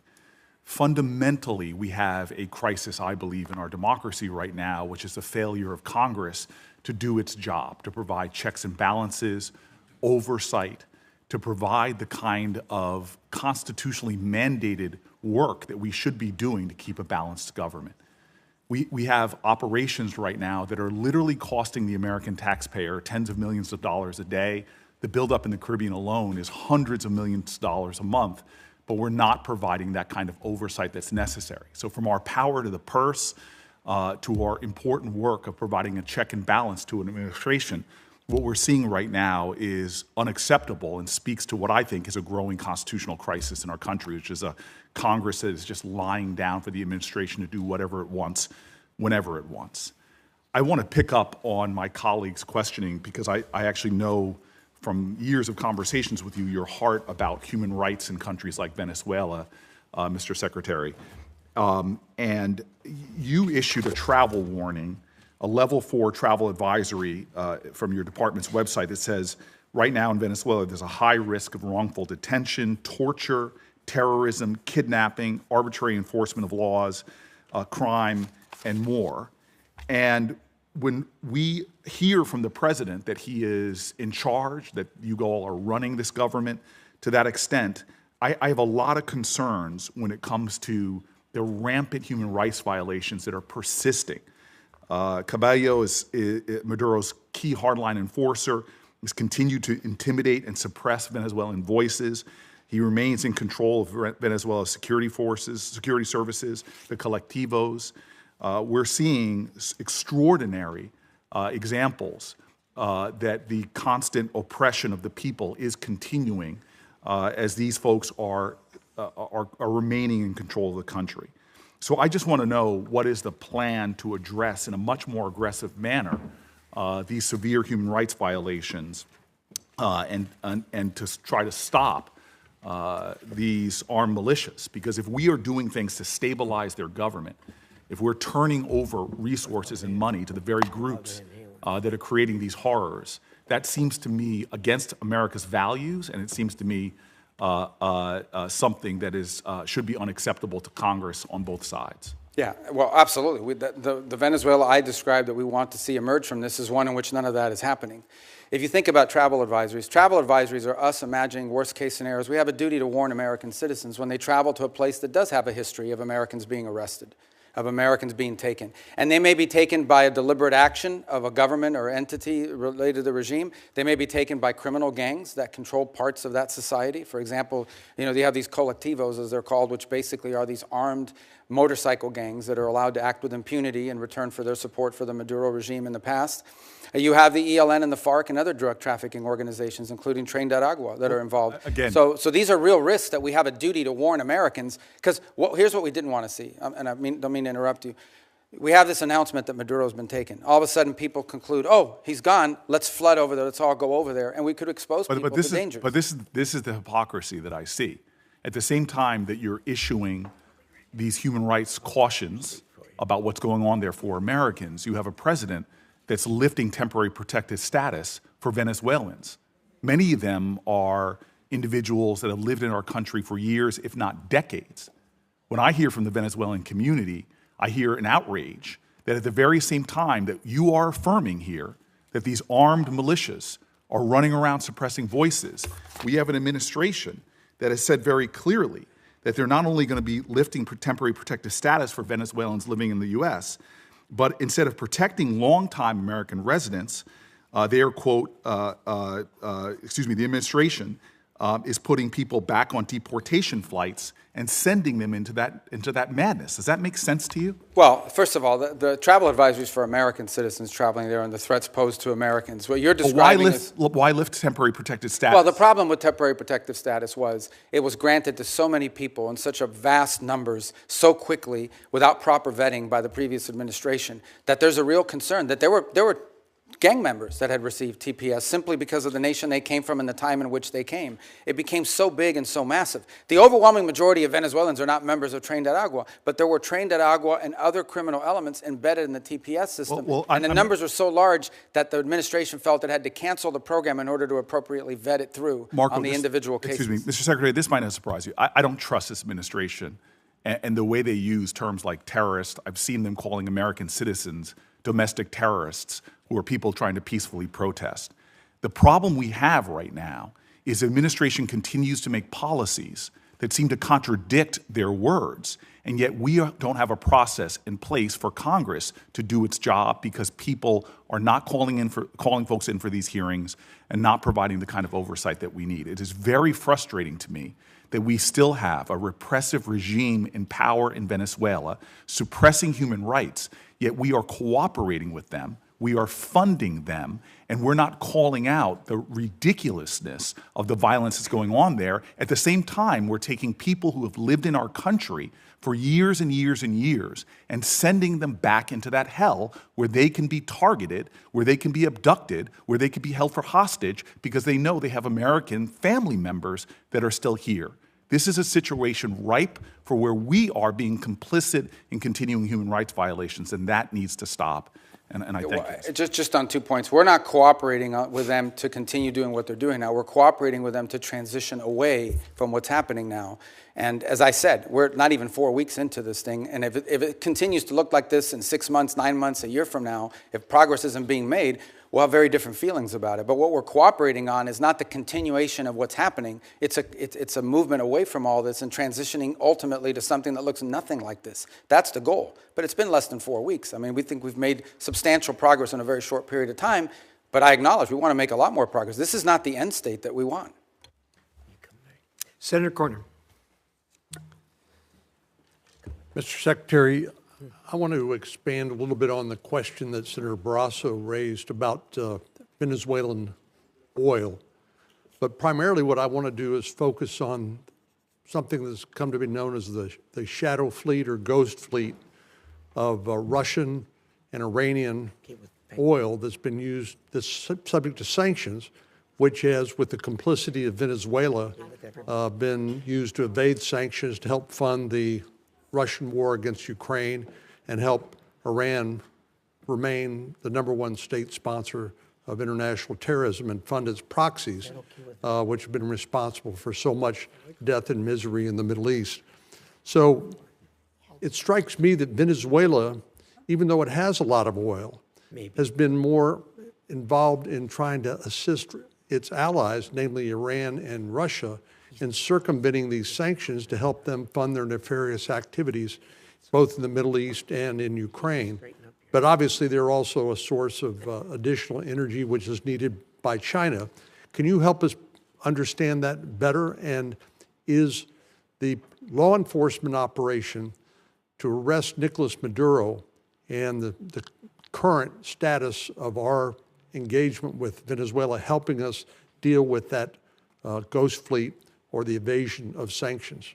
Yeah, on the first point, on the second point, absolutely it's helping us deal with it because it's a complex situation to describe. The oil in Venezuela we all think is under the control of one entity, and some of it is, but you literally have a place in which certain individuals, the glue that held the regime together was corruption and graft. Like people said, I'm supportive of this regime, and they didn't, not because they liked Nicolas Maduro, but because Nicolas Maduro set up a system that guaranteed them a profit. Some people were making that profit from drugs. Some of them were making it from stealing money from their food program called CLAP. Some of them were making their money from an oil field that was literally given to them in exchange for buying them their loyalty. Some were making their profits from all three, and other activities. So there's no doubt that his removal has created the conditions to begin to move away from that. That's why we sanction their oil.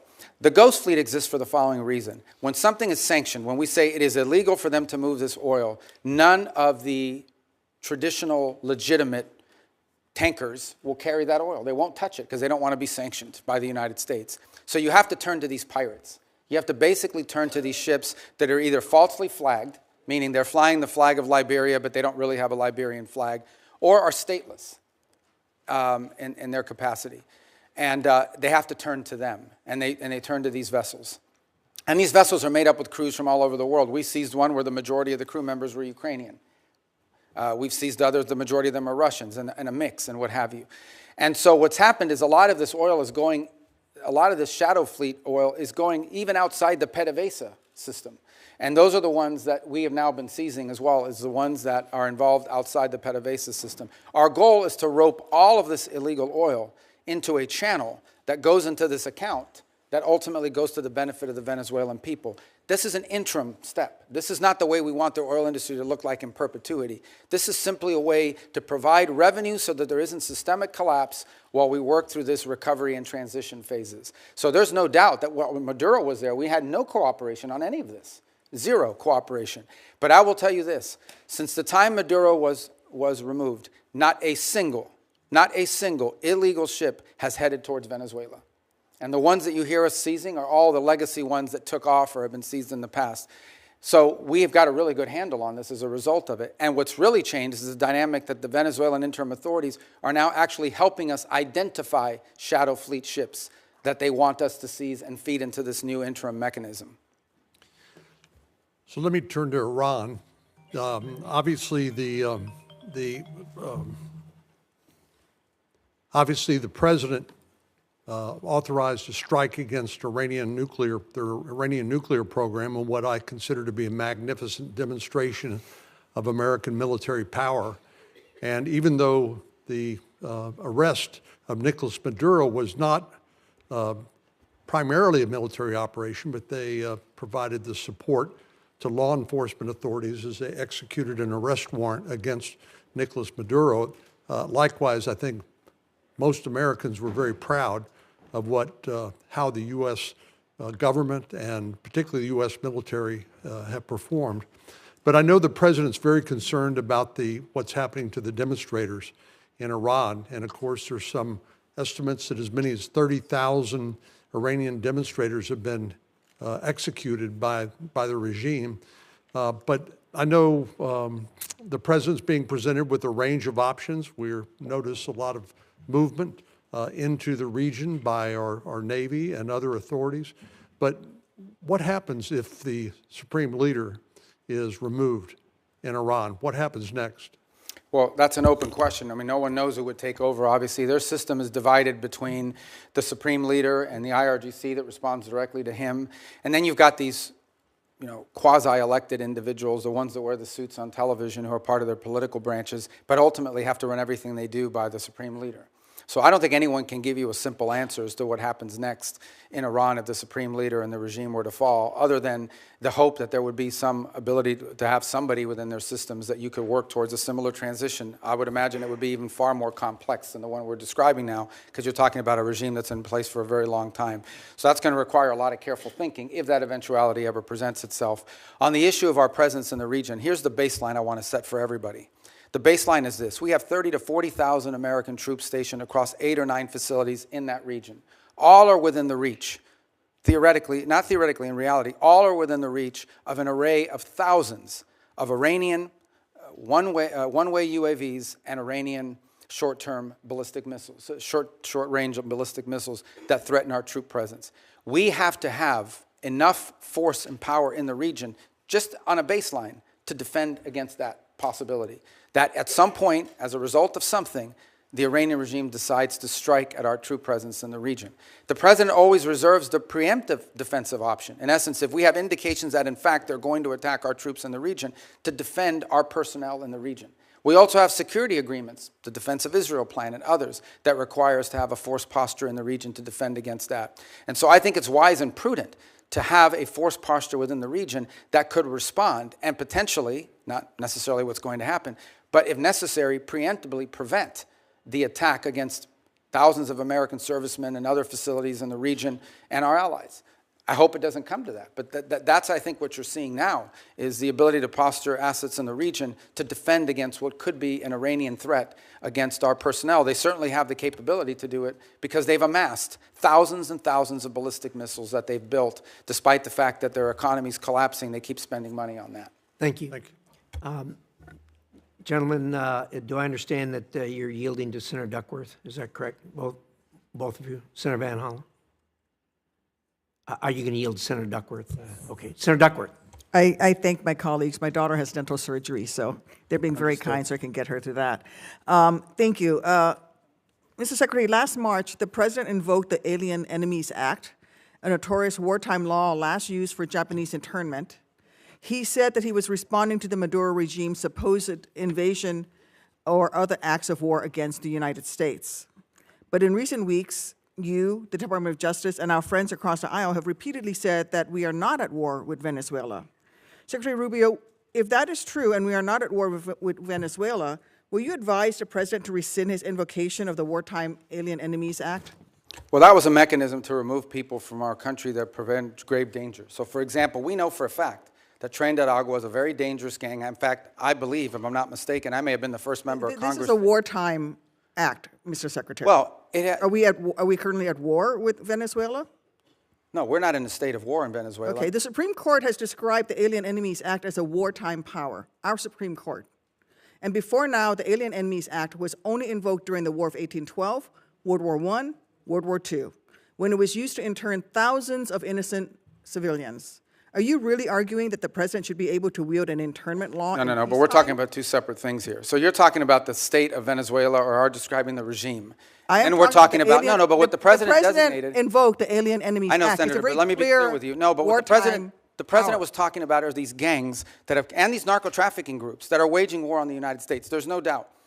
These groups have waged war on the United States. They have waged, for example, Tren Agua is not just a criminal gang presence in our street. It is a criminal gang directly responsible for narco-trafficking. The Trump administration has acknowledged that the vast majority of the men it rounded up and deported to torture under this law had no criminal records whatsoever. We didn't torture anybody. Over 75%.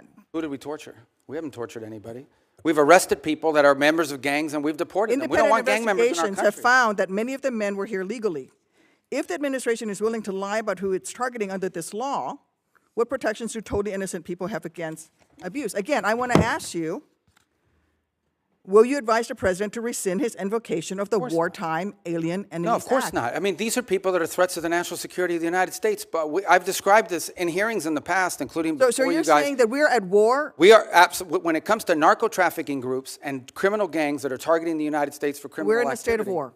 There's no doubt about the fact that we're confronting them in a warlike setting because they're waging war on us. And do the Geneva Convention They're waging war against us and they're enemy combatants as a result of it. And the fact of the matter is that we are confronting these irregular groups, and that's one of the great challenges of the new century in this hemisphere in particular, is that these non-state actors who possess state-like capabilities in terms of their weaponry pose a grave danger to the United States. I don't think any American would dispute that we have cartels that pose a threat to the national security of the United States. With all of the other laws of when it comes to warfare. I mean, you're saying that he can invoke this wartime power. No, I'm saying, you're asking me, I'm here to discuss foreign policy and what's in the realm of the Department of State. Well, I think your questions are better directed to the Department of Justice. Enemies Act, but I would tell you that. Which is a wartime, which is something that but you're asking me a question that can be invoked during wartime. But you're asking me a question invoked during the War of 1812, World War I, and World War II. You're it's only been invoked 3 times, and this President is invoking it. Okay, you're asking me a question about the domestic application of a law that's best directed to the Department of Justice. No, it is because you're asking me something to opine on something that's in the realm of the Department of Justice in terms of its domestic application. I can tell you that the United States is most certainly confronting terrorist and criminal organizations operating in our hemisphere that pose a grave danger to the United States. Anyone who believes that gangs that flood our country with fentanyl or cocaine are not threats to the United States is not living in reality and certainly does not reflect the opinion of most Americans. The President already said that he was ready to put American troops in Venezuela again. So we're at war right now. So if things don't go well with the Chavistas you've empowered, when did the President say he was going to put troops in Venezuela? A military option putting you in, what is your criteria for returning to a military option and putting boots on Well, the ground. I don't recall the president saying he was going to put troops in Venezuela. Where did he say that? I'm asking you, what are your... But that's what you said. I didn't Yeah, remember the president has saying already that. said that he was ready to put American troops in Venezuela. No, I think the president has said that he retains the right as commander-in-chief to protect the United States against any imminent threats.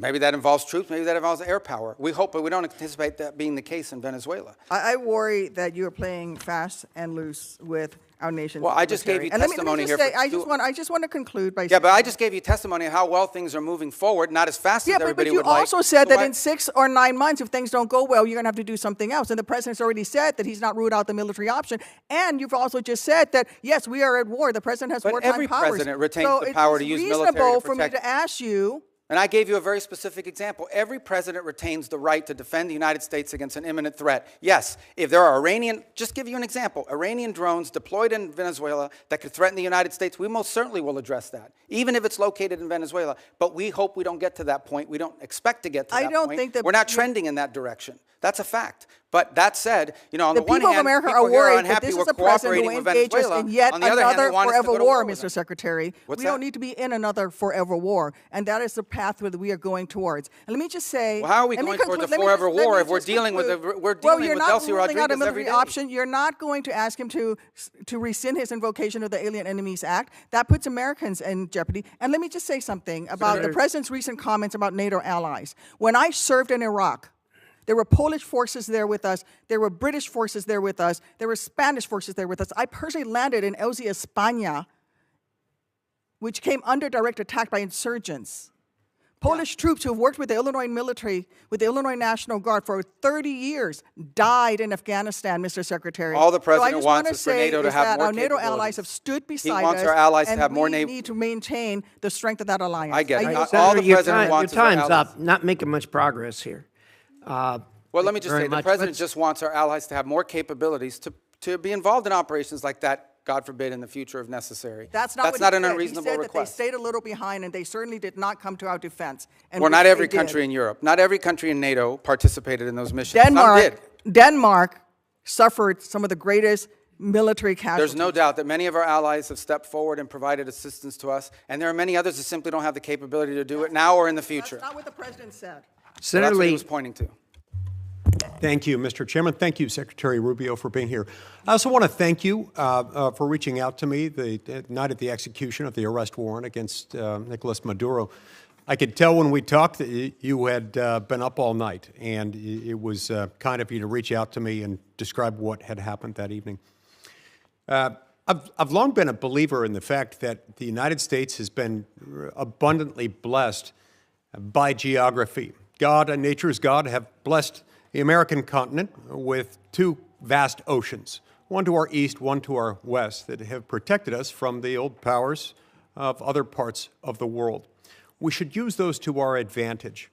At times in our past, we have somewhat neglected the Western Hemisphere in recent decades, and I'm pleased that you and President Trump have been refocusing on the Western Hemisphere. As we look at burden sharing in other parts of the world and pivot some of this focus back to our own hemisphere, tell me what that looks like. Tell me what it looks like to orient some of our burden sharing toward our own hemisphere. Well, I think you're seeing some of it now. Look, our hope is eventually not to have a military presence of the kind you've seen in the Caribbean to deal with this very acute matter. But the truth of the matter is that it was surprising in the first place, right?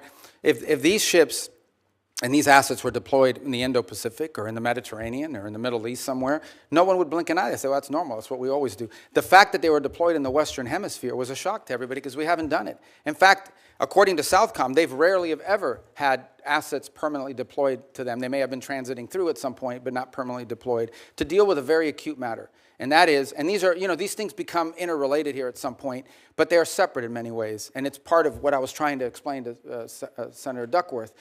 We have a real reality in our region of these transnational criminal terrorist organizations that in many cases possess weapons that you ascribe to a nation state, not to a gang, who pose a grave threat to the national security of the United States, but also to the stability of the region. If you walk through the region, what is the primary threat in Colombia? Transnational criminal organizations. What is the threat to Mexico? What is the threat to the Caribbean basin? These groups have to be confronted.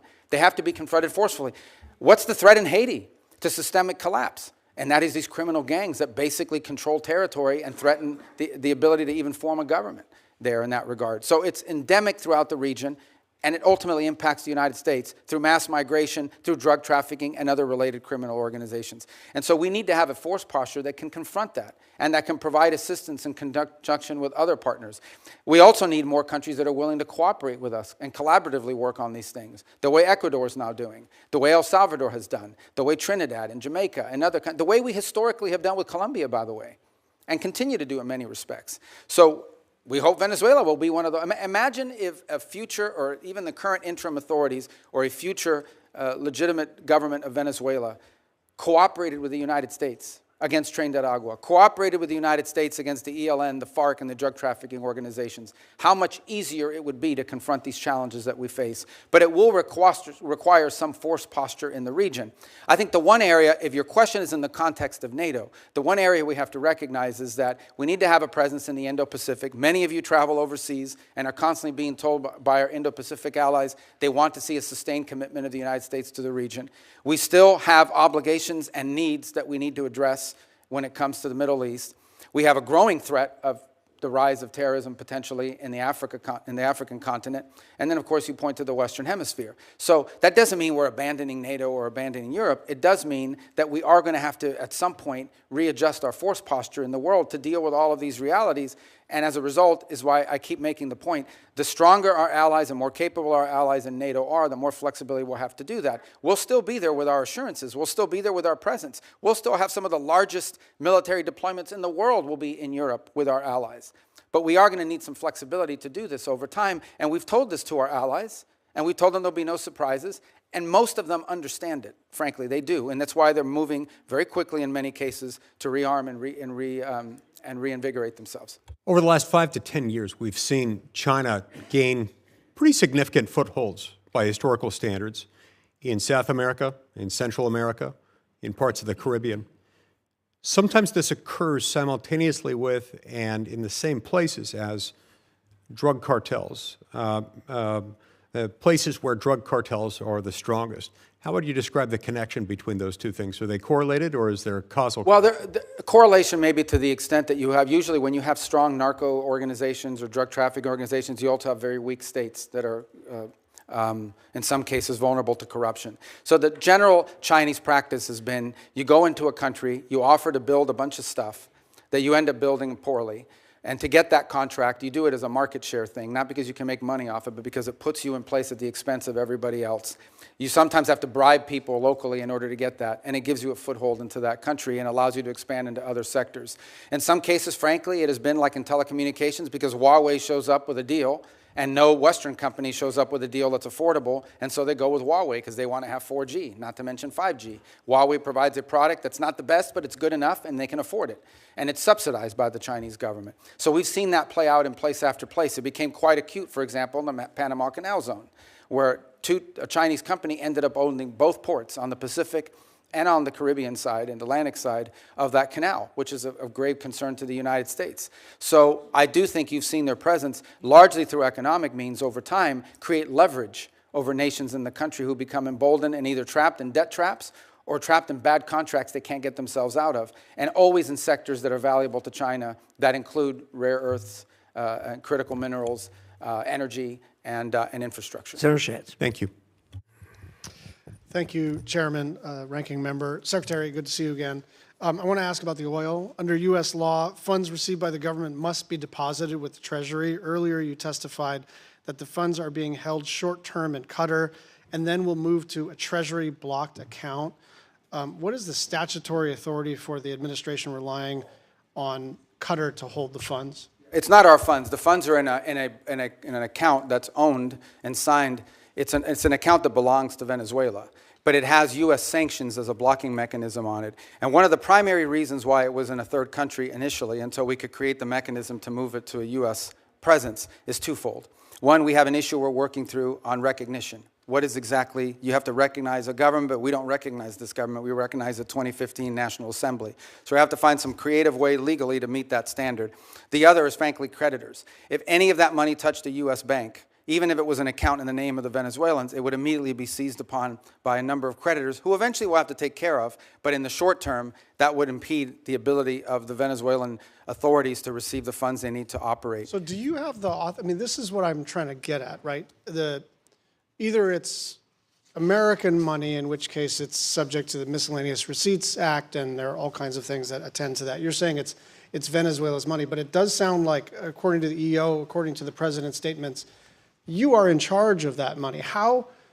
What authority are you relying on to be in charge, almost in a sort of receivership kind of arrangement, of how funds are both received and expended for a foreign country? Like, wouldn't you have to come to Congress to establish that kind of relationship? Well, no, because the money never enters our hands. We only control the disbursement of the money. We don't control the actual money in the sense of, like, it comes into our bank account. Do you think that you have somewhere in the statute or the Constitution the authority to control disbursements of a foreign country? Well, they've agreed to this, and that's the key. They've agreed to this arrangement in which the sanctions that are placed on this oil is what blocks its distribution. So we've agreed to release sanctions and allow the disbursement of the funding as long as they're spending it in a certain way. So I understand it's novel, but it's the best we could come up with in the short term to ensure that they're... Is there a written agreement that memorializes this? Yes, I believe there is, and there will have to be one most certainly once we transition that to U.S. accounts. Secretary, my understanding is the committee doesn't have this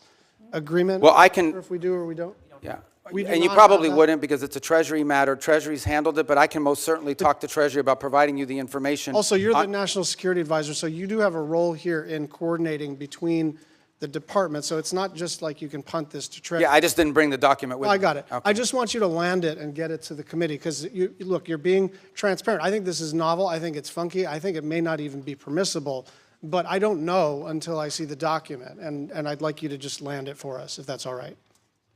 Yeah, no, like I said, and by the way, by the time I get it to you, hopefully we won't even have that account anymore. It'll be in a bit more traditional, where we can use our sanctions as leverage on how the money's being spent. You're just going to move on to a couple of other issues. Your comments that Havana should be concerned about the Maduro operation is fueling speculation that this administration will turn its sights to Cuba next. Will you make a public commitment today to rule out U.S. regime change in Cuba? Regime change? Yes. Oh, no, I think we would love to see the regime there change. We would like to, that doesn't mean that we're going to make it change, but we would love to see it change. There's no doubt about the fact that it would be of great benefit to the United States if Cuba was no longer governed by an autocratic regime. But you know what we mean by regime change. We don't mean, I wish someone else were in charge. When we talk about regime change, we're talking about using the power of the United States, usually kinetic power, but often other kinds of coercion. And I'm not even saying that that's always not in our interest. I'm just saying, I'm not asking you whether we would prefer a different kind of government. I'm asking whether you are trying to precipitate the fall of the current regime. Yeah, but that's statutory. The Helms-Burton Act, the U.S. embargo on Cuba is codified. It was codified in law, and it requires regime change in order for us to lift the embargo. Okay. We have not received any information on the Board of Peace. Do you commit to informing us about what the heck this is? Yeah, it's a Board of Peace. Thank you. Well, I mean, I'll just note that Albania, Armenia, Azerbaijan, Bahrain, Belarus, Bulgaria, Cambodia, Egypt, Hungary, Indonesia, Israel, Jordan, Kazakhstan, Kosovo, Morocco, Mongolia, Pakistan, Paraguay, Qatar, Saudi Arabia, Turkey, UAE, Uzbekistan, and Vietnam. There are a lot of countries with whom we normally work very closely and with whom we are aligned geopolitically and in terms of values that are not on the Board of Peace. And so I think it's reasonable for us to wonder whether something in terms of a, I don't know, competitive structure to sort of either undermine the UN or circumvent the UN. I just worry that a lot of our friends are not on that list, and some of our adversaries are. So to 2 points. The impediment that they have is, first of all, it was chartered by the UN. I mean, the UN, it's a UN resolution that actually created the mechanism by which the board was set up. And the primary and sole focus of that board right now is to administer phase 2 and phase 3 of the plan in Gaza.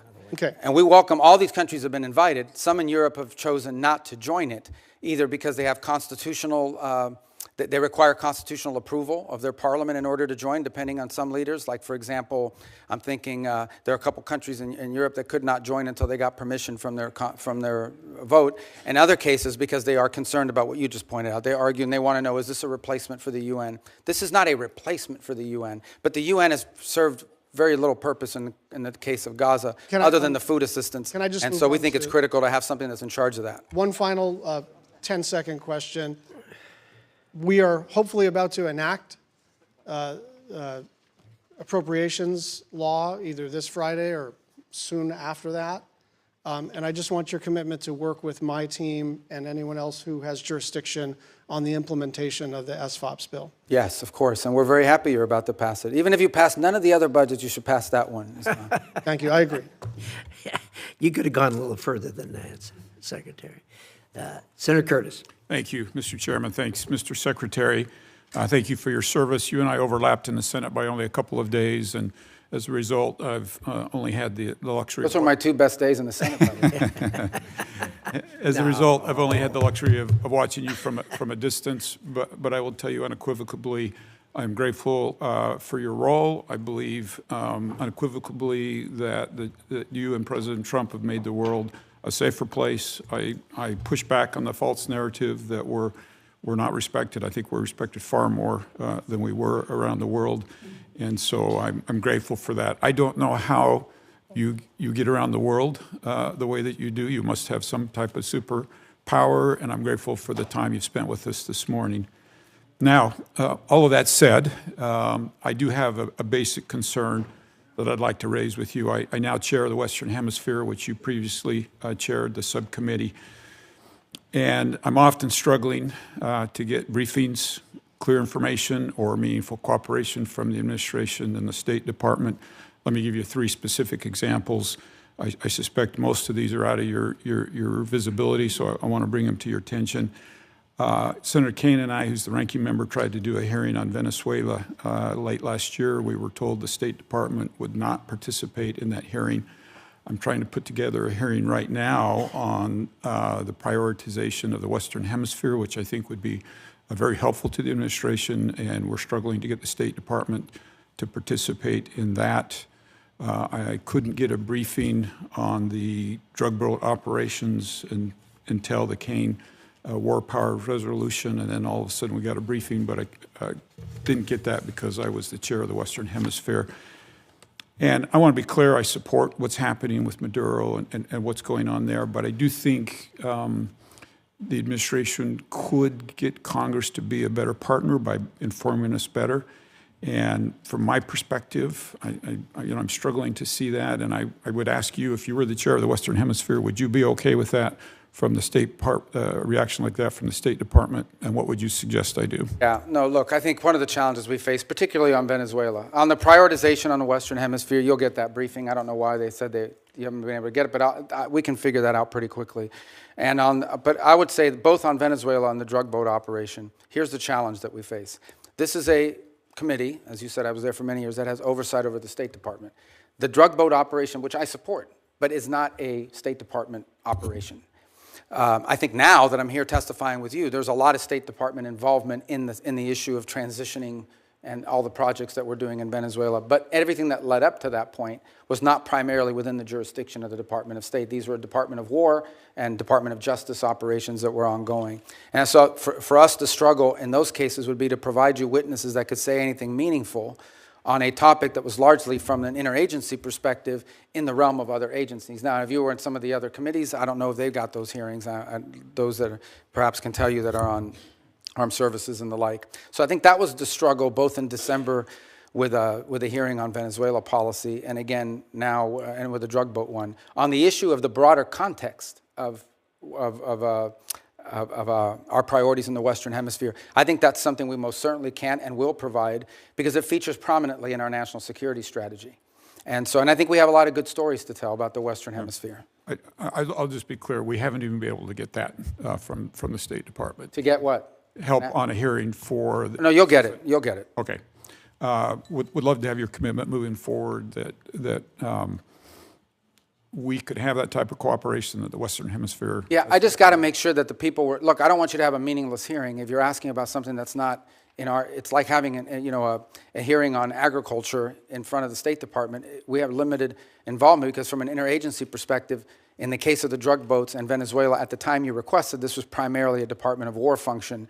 And so, but in the case of the priorities on the Western Hemisphere, that will happen. Okay. We look forward to doing that. Let's move on. You mentioned Russia, China, Iran a little bit earlier. I'm very concerned, as you are, about their influence in the Western Hemisphere. If we put Venezuela aside for just a moment, can you talk about where we're seeing the influence, particularly of China, in the Western Hemisphere, and what progress we've made or what we need to be thinking about? Well, China specific? All of them are important, Yeah. but specifically on China. I mean, look, when Iran and Russia, in Iran, their primary foothold in the region was Venezuela. Let me just put that up front.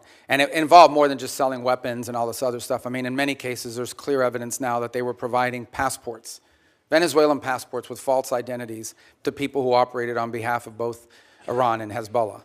And so deep concerns about that, and that needs to stop and end. In the case of Russia, their primary presence of influence in the region is Venezuela and to some extent Nicaragua and Cuba, which is where they operate. In the case of China, they do have a presence in Cuba. They have this debt relationship with Venezuela where they were basically taking Venezuelan oil as payment on debt, and then they were reselling it at a huge profit because they were buying it on discount. That is now obviously ended. And if their debt is legitimate, a future Venezuelan government will have to address it and deal with it as part of a broader restructuring of their debt. But in the short term, that is now ended. But the primary way that China plays in the Western Hemisphere is through commercial relations. They engage themselves in a country. They're very interested in telecommunication. They're very interested in building and controlling key infrastructure. They're very interested in critical mineral rights. And they've secured many leases for many years because of neglect on our part in allowing them to do that. And it's given them leverage and a presence in many of these countries. I will say that I think that influence in our hemisphere has eroded over the last year. For example, Panama left the Belt and Road Initiative. We have new leaders in Chile, in Peru, in Paraguay, in Chile and in Honduras that have expressed a strong desire to realign with the United States and our priorities. And we have great relationships with Argentina, Paraguay, and other countries in the region who are also very cooperative. And we've had great cooperation from the Panamanian authorities as well, including a case before the Supreme Court. I don't know if the final has been submitted that could lead to the eviction and removal of a Chinese-controlled company that controlled both ports at the Panama Canal. Thank you. I wish we had more time. I'm out of time. I yield. Thank you. Senator Van Hollen. Thank you, Mr. Chairman. Mr. Secretary, I want to discuss corruption in the White House and its intersection with our foreign policy. The President and his family have used the office of the presidency to pocket $1.4 billion plus since he was sworn in. A New York Times analysis entitled "Trump's Plundering of America" indicates that some of that is a result of the president selling corruption here at home, but much of it relates to the president selling out U.S. interests overseas to make a killing for his family, including giving away sensitive U.S. semiconductor and AI technologies to the UAE, while the UAE pumped $2 billion into one of the Trump family ventures. And then there are all the other Trump deals that are intertwined with tariff or foreign policy matters. Golf courses in Saudi Arabia and Vietnam, Trump hotels and office buildings in other countries. And of course, there's the $400 million jet from Qatar. The list goes on and on. By any measure, this is the most corrupt administration in American history. We also see the president wielding U.S. power overseas in a way that advances the interests of his billionaire buddies at the expense of American interests. It was Ron Lauder, who has business ventures in Greenland, who reportedly first put the idea of grabbing Greenland into President Trump's mind. And in the case of Venezuela, President Trump has said he talked to oil executives about toppling Maduro and going into Venezuela before anyone in Congress knew. We know that in President Trump's mind, deposing Maduro was not about stopping the flow of fentanyl or drugs in the United States. He cut the budget for DEA. He pardoned the former Honduran president convicted of drug running. And the new president, Delcy Rodriguez, has herself been long suspected by DEA of being involved in drug smuggling.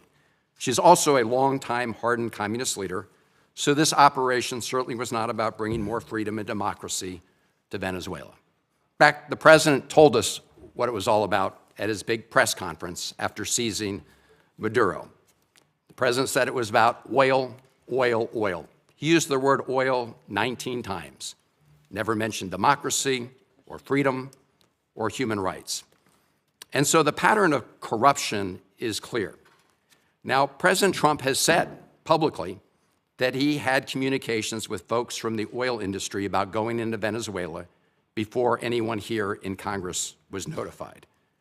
Mr. Secretary, simple yes or no question. Were you with President Trump during any of those conversations he had with people with oil interests in Venezuela about the possibility of deposing Maduro? That's not a simple yes or no question, but I can answer it quickly, and that is the president always elicits opinions from all sorts of people, including, for example, Chevron has an active license in Venezuela. They operate in Venezuela. They've been doing so even when the sanctions were in place. So of course you would ask Chevron, what is your opinion of Delcy Rodriguez? What are your opinion of their economy and of their prospect? But the notion that somehow the president authorized this challenge at the urging of oil executives is absurd. That never happened. Mr. Secretary, I'm asking whether you were with the president. That never happened. I couldn't be with him because it never happened. The oil executives were not involved whatsoever in any of the planning on this matter. None. Did the president, as he said publicly, inform them about the U.S. operations? I think all of those executives learned about this operation the same time everybody else did. Well, President Trump has said the opposite in public. No. Yes, he has. I mean, he said it. I think it was aboard Air Force One on an airplane. It's on public record. You can take a look. Look, Paul Singer, who you know, gave $8 million toward Trump's 2024 campaign. Conveniently, through his hedge fund, he's acquired Citgo out of bankruptcy, which is suddenly very, very valuable. Did you or President Trump have any communications with Paul Singer about Venezuelan oil in the months leading up to the military action in Venezuela? I can tell you I did not, and I would be very surprised what the president did in that regard. And in fact, that Singer position that you've outlined, which is not just him but other creditors, was actually was blocked. We don't want to see. It's one of the reasons why we had to do this account in a third country in the interim, is because we don't want it to be something that's picked apart by creditors. I appreciate that, and we'll monitor it carefully. There's also Vitol. They've been given a license for Venezuelan oil worth about $250 million. Vitol's senior partner, John Addison, gave $6 million to the Trump-aligned PACs in the last cycle.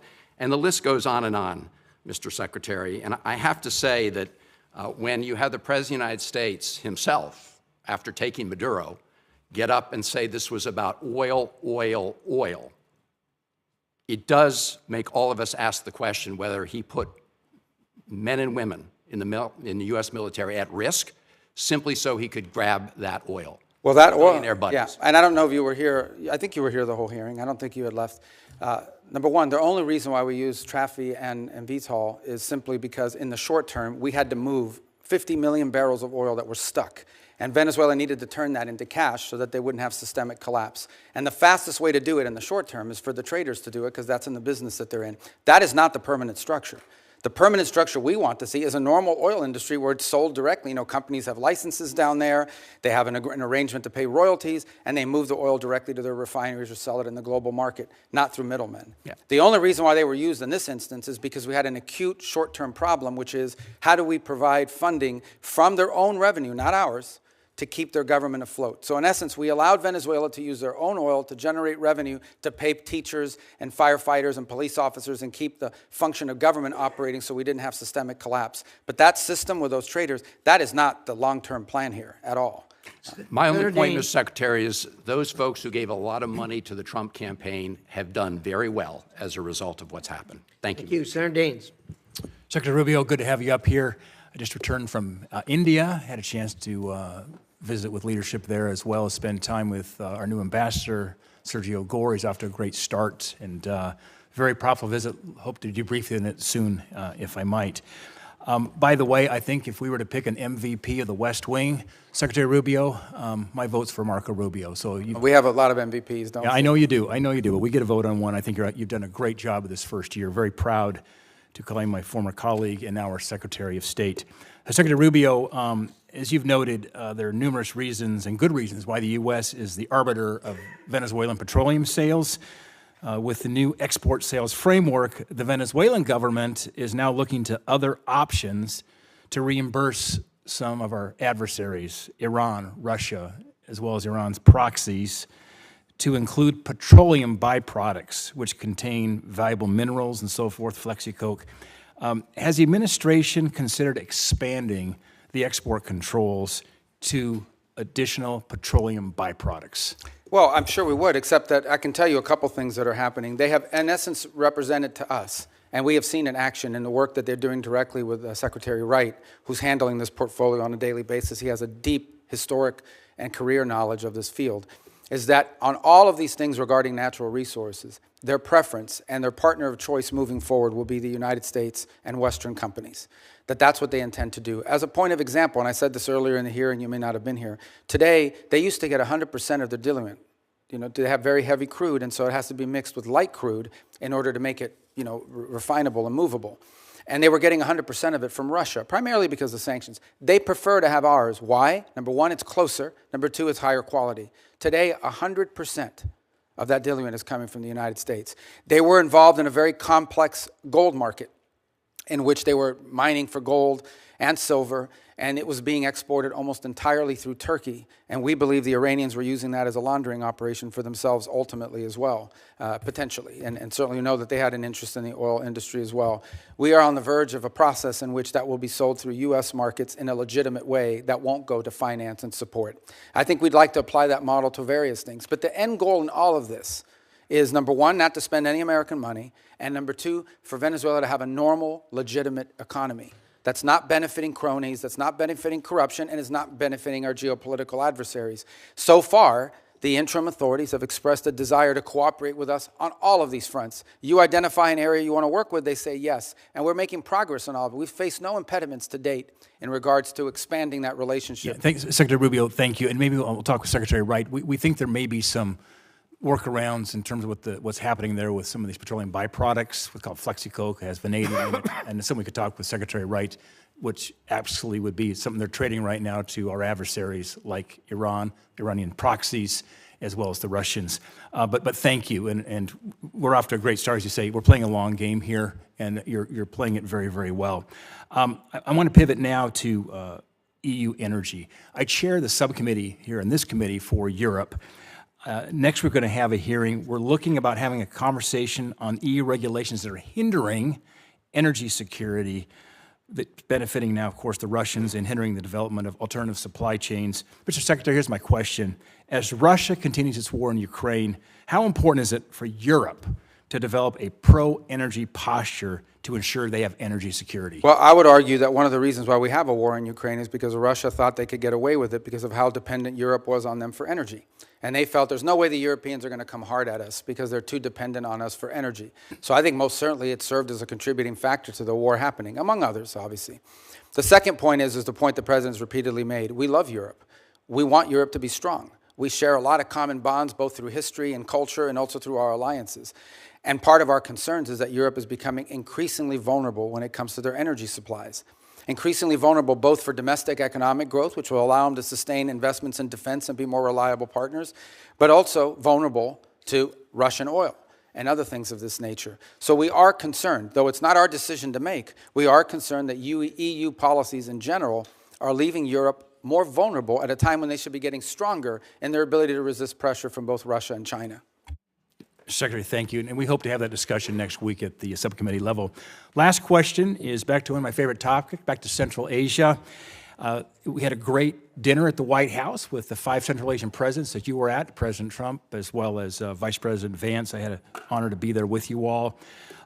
They're making a major shift right now in terms of having a closer diplomatic and economic relations with the United States. That all fits in part of the geopolitical puzzle, which relates to energy supply as well. Here's my question.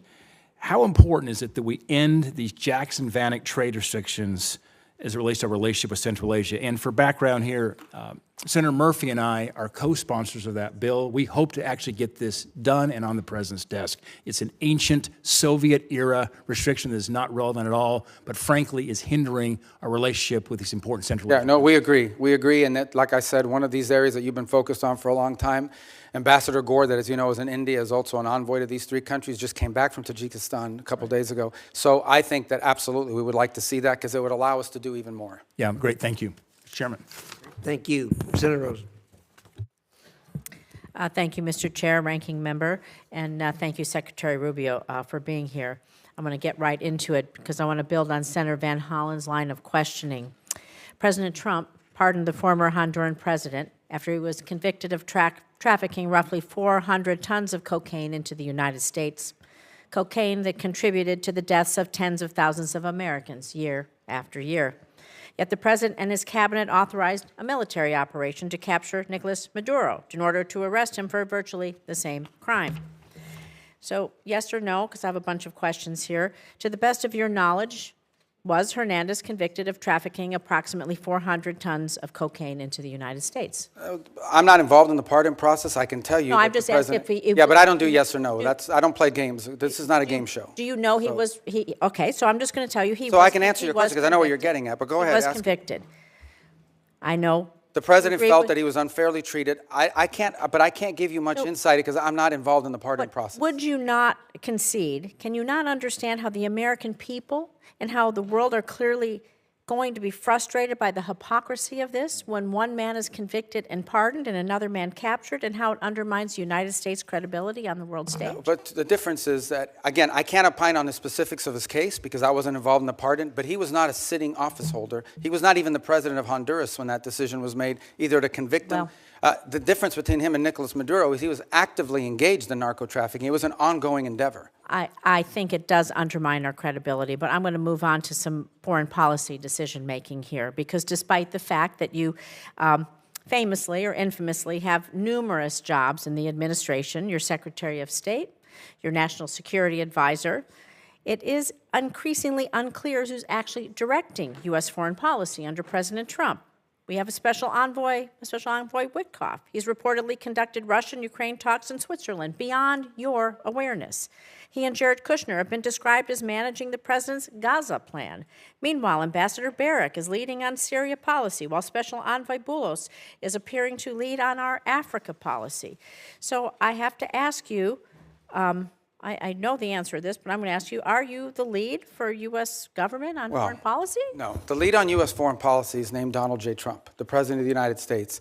On the individuals you've described, these are very valuable teams. We have if I can answer, because I think it's important. It's a legitimate question. I have the distinction, but I think both the benefit of being the National Security Advisor and the Secretary of State. As National Security Advisor, my job is to coordinate the interagency function of national security, and that involves foreign policy.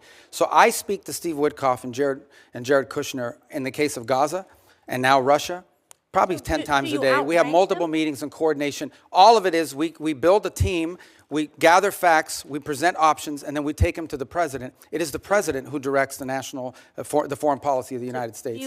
That's always been the case, by the way. You can't overrule their decisions. Do you outrank the special envoys and ambassadors? Do they get your input as well, as an example? Do they care about your input, or do they go straight to the president?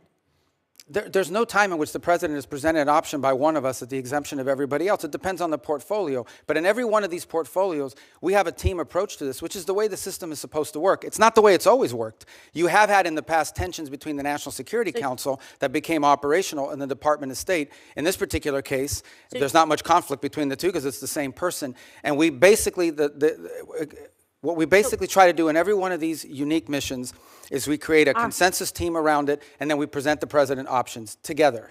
It's the president's decision, nobody else's. There's no overruling here. The president makes the decision. Our job is to present him options. Shouldn't they report to you? Shouldn't there be a line of command and a line of transparency? They report to me every day. Where does the buck stop? But they report to me every day in terms of keeping me apprised of what's happening. I give advice. I give, in some cases, direction. They involved heavily. For example, the special envoys rely almost exclusively on State Department personnel to assist them in all of their efforts. For example, on the Board of Peace, we help them position the entire gathering last week and all of the work that's going to happen now. On every one of these issues, it's not linear. No single individual other than the president has the ability to dictate our foreign policy. Our job is to come to a consensus view on the best way forward.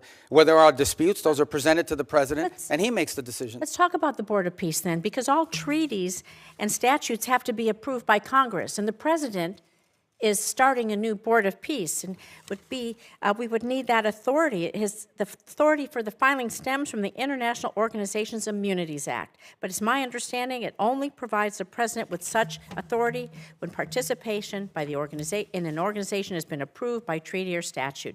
Treaties and statutes must be approved by Congress, so when will the administration be requesting Congress pass legislation to authorize the president to extend this benefits to the Board of Peace, creating the Board of Peace, and when will it be sent? Well, actually, the Board of Peace was chartered and set up by the UN Security Council through a vote of the UN Security Council as the deliberation. So it's an international organism recognized by the Security Council of the United Nations, which is something I think many of you should be supportive of, the fact that we're doing it. The president is claiming his authority is from the International Organizations Immunities Act, and this law only provides the president authority when U.S. participation has been approved by treaty or statute. I know my time is up. Please consider working with us to do these things. You know what it is to be a senator. You know what that collaboration and cooperation mean. And I think that all of us expect that respect from you and would really appreciate it. Thank you. Thank you, Senator Rosen. Secretary, you've been very generous with your time. We have just a few comments to wind up here. Senator Shaheen. Yes, I agree. Thank you.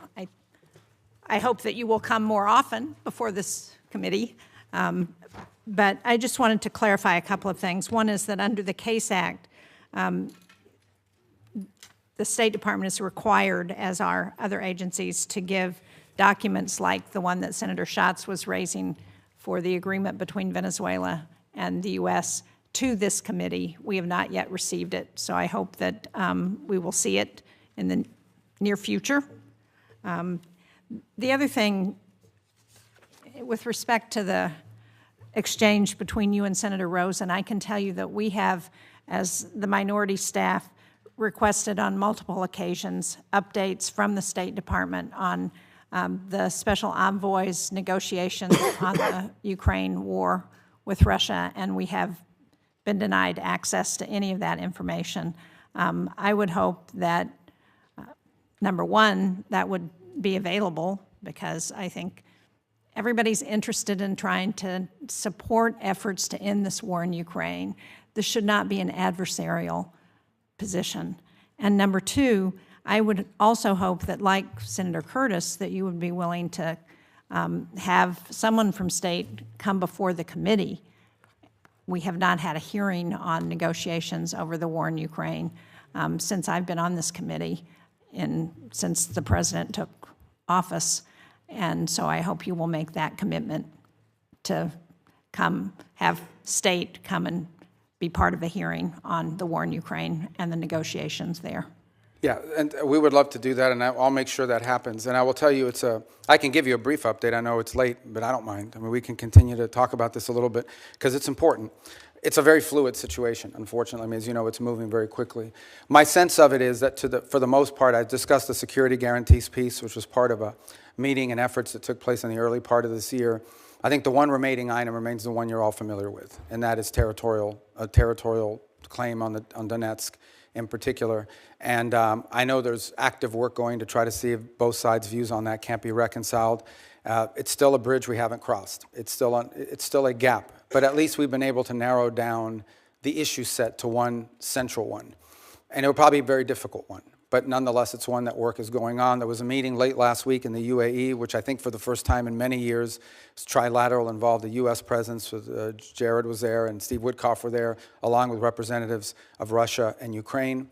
They were going to follow up talks again this week in that regard, bilateral. There might be a U.S. presence, but it won't be Steve and Jared. And we continue to try to move that forward. I want to speak in frankness with you. Some of this stuff that's being talked about, it's easier for the parties engaged to find flexibility on some of these matters if they're not being deliberated in the public on a constant basis, because it creates political pressures internally on both sides. As you can imagine in Ukraine, the notion that you would even consider a change in land and after all that's gone in the war it's not difficult. And in the case of Russia, they've been telling their people for 2.5 years that they're winning this war overwhelmingly, so people are going to wonder, why are we giving up land if we're winning so strongly? So there's some dynamics there at play that are important.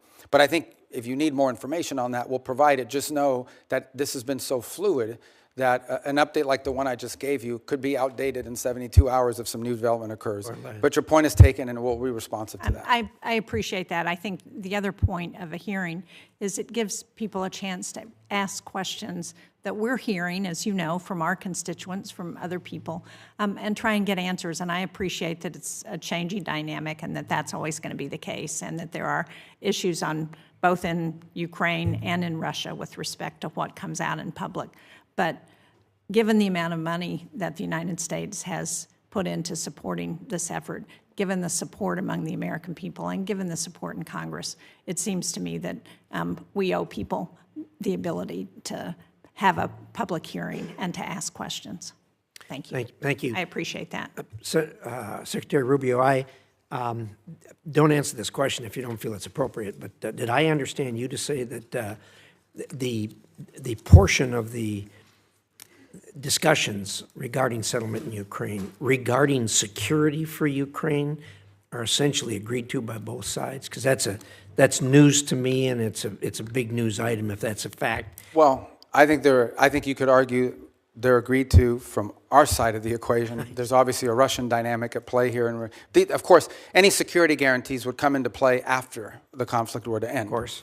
And so there's that component to it. But the broader point I was making is that in all these discussions about security guarantees that people are putting out there, it's pretty clear that the only security guarantee that people keep pushing forward is one that involves a deployment of some European troops on the ground, but with a very strong U.S. backstop. My point being, it was in the broader context of the NATO alliance, and that is, we have to understand that even something like that in Europe, they don't have the capabilities of doing a real security guarantee without a U.S. backstop, which tells you the capability gap that needs to be closed. And it's one of the reasons why the president keeps pointing to NATO and its need for our partners to get stronger. And it is true, they've committed to 5% spending. That's obviously going to take some time. But that's really the broader point I was trying to make in that regard. But every notion of security guarantee that's been talked about and that the Europeans have pushed is one that requires a strong commitment by the United States as a backstop, which, in essence means we would be committed, potentially, in a conflict, in a future conflict. And that's something that I think needs to be understood in the context of what I've just described as the problems with NATO capabilities. Very clear. Thank you very much. Thank you again for your time. I'm going to leave the record open until close of business tomorrow. If there are questions, I'd appreciate it if you'd assist in getting answers to those questions. Great job. Thank you for spending the time with us. We sincerely appreciate it. The American people are lucky to have you as the Secretary of State. And with that, the meeting is adjourned.